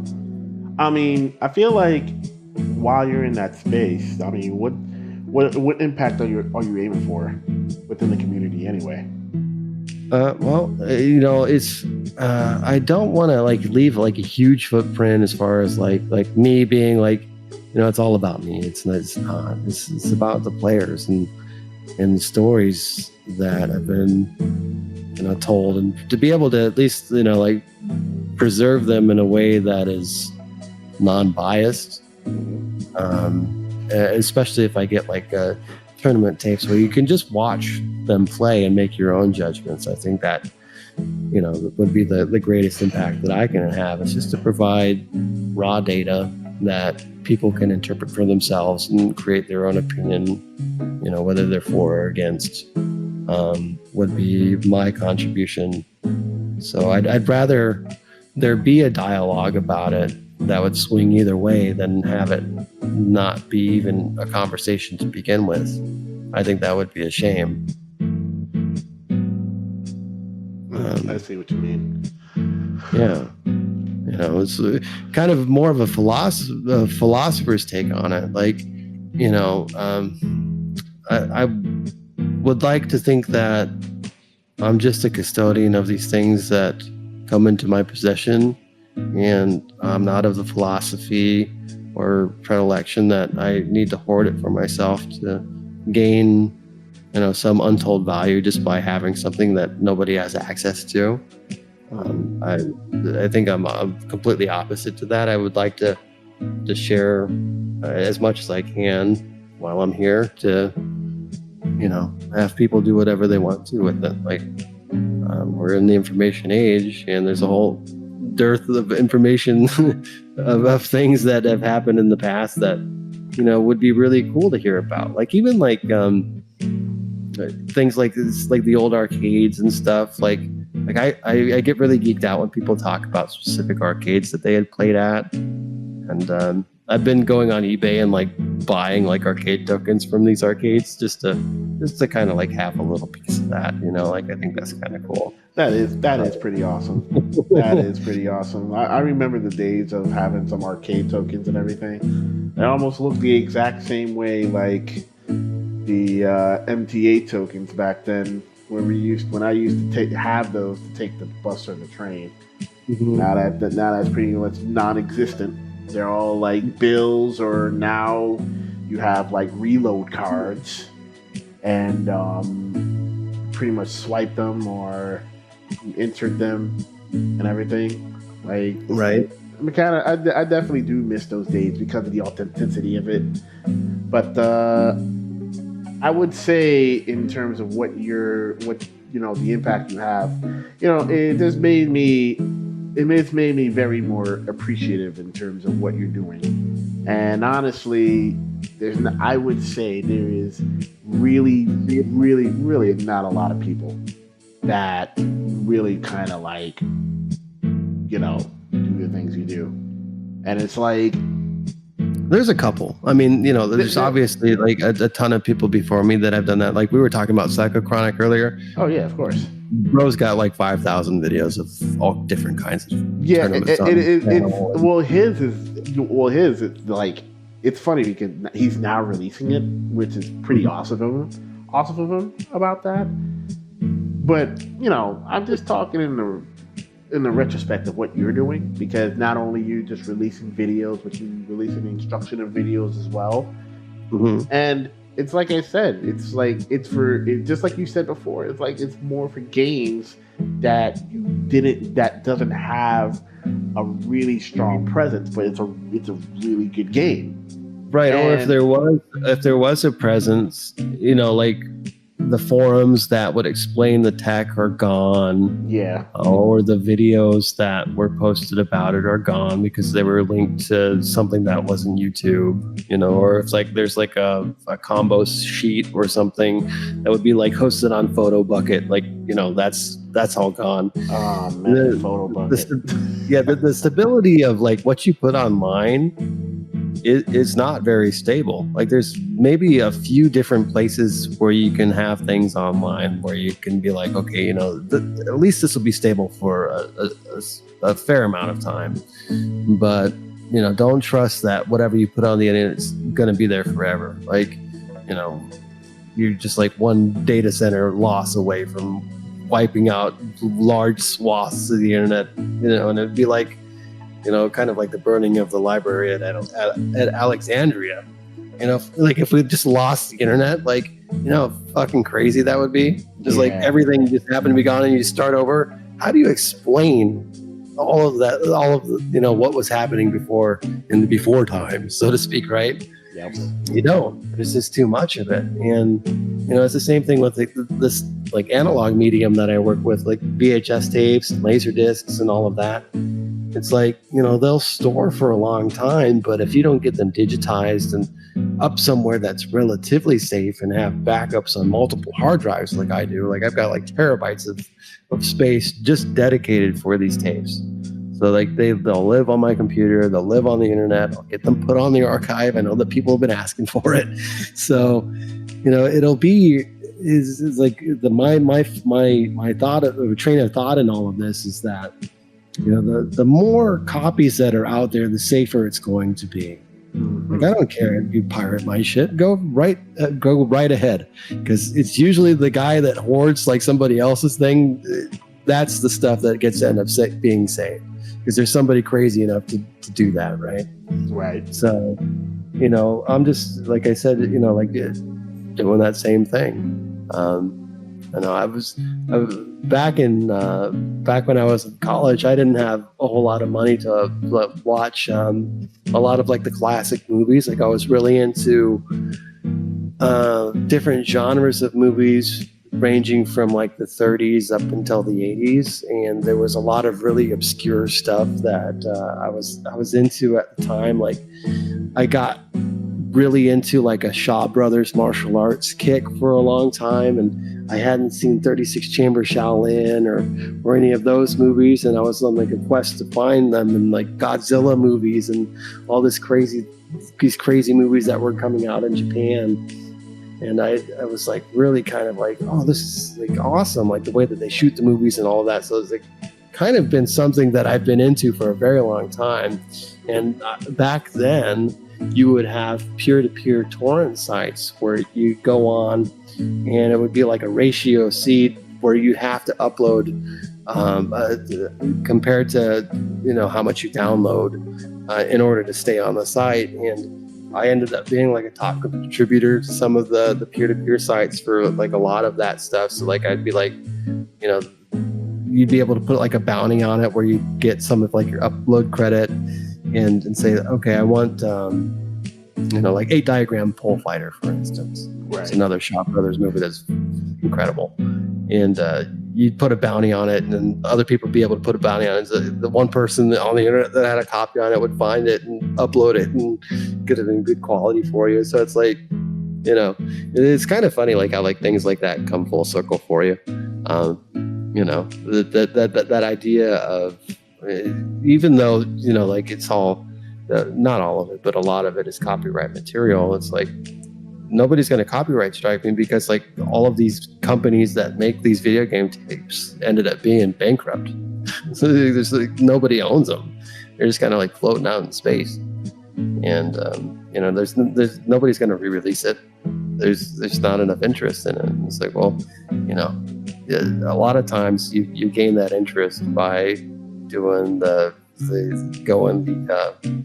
legal gray area route, so to speak. It's like I don't think that Nintendo would have entertained the thought of having a virtual console or a retro eShop had there not been the demand that was coming out of ROM sites all the way back into the mid to late 90s. Well, that is awesome, man. Well, I would say this has been very, very insightful. Like a very insightful conversation with you at this point. So, can you tell the folks where they can find you by chance? You can find me on Fightcade, Turbo Annihilator. If you want to, let's play some games. If you see my name, just click challenge. If I'm not super busy, hit me up and we'll play a few. As far as socials, Twitter is twitter.com/Turbo Annihilate, not Annihilator, Annihilate. Annihilator was taken. And then on YouTube, it's SLB Video Archive, and SLB stands for Super Lore Boys. I'm just out here giving you the raw data of the lore from the night. So check me out. Yep, and shout out to the Super Lore Boys in regards about this. But hey, let me tell you something. Thank you so much for being on pretty much episode 1 of this.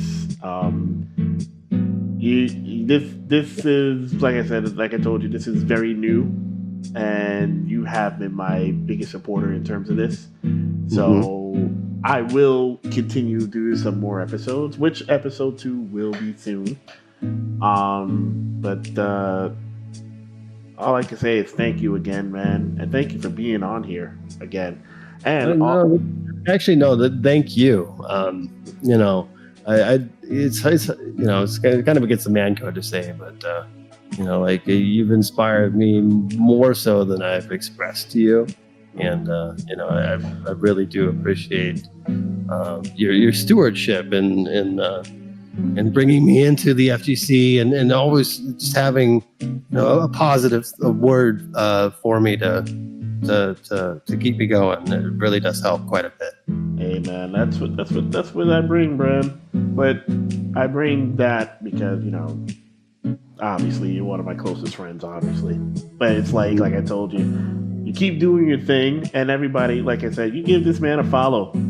Give this man a follow. Check out the SLB archive, and obviously give this man a follow because he does some real Blanca stuff with some HF. It's really disgusting, honestly. It's nutty tech, yeah. So therefore, therefore, those techs that he's coming out with, I actually hate it. But it's actually awesome to look at. But I hate it because it's gonna get me. But still, it's very awesome to look at. But thank you all for watching. And for listening in to the first episode of Megaman Legends. Yeah, man. It's such a cool name, too. Thanks to this man. But on the real, thank you very, very much, everyone. And Turbo Annihilator, thank you once again for joining. Thank you. Thank you. And we'll all see you soon. Thank you later.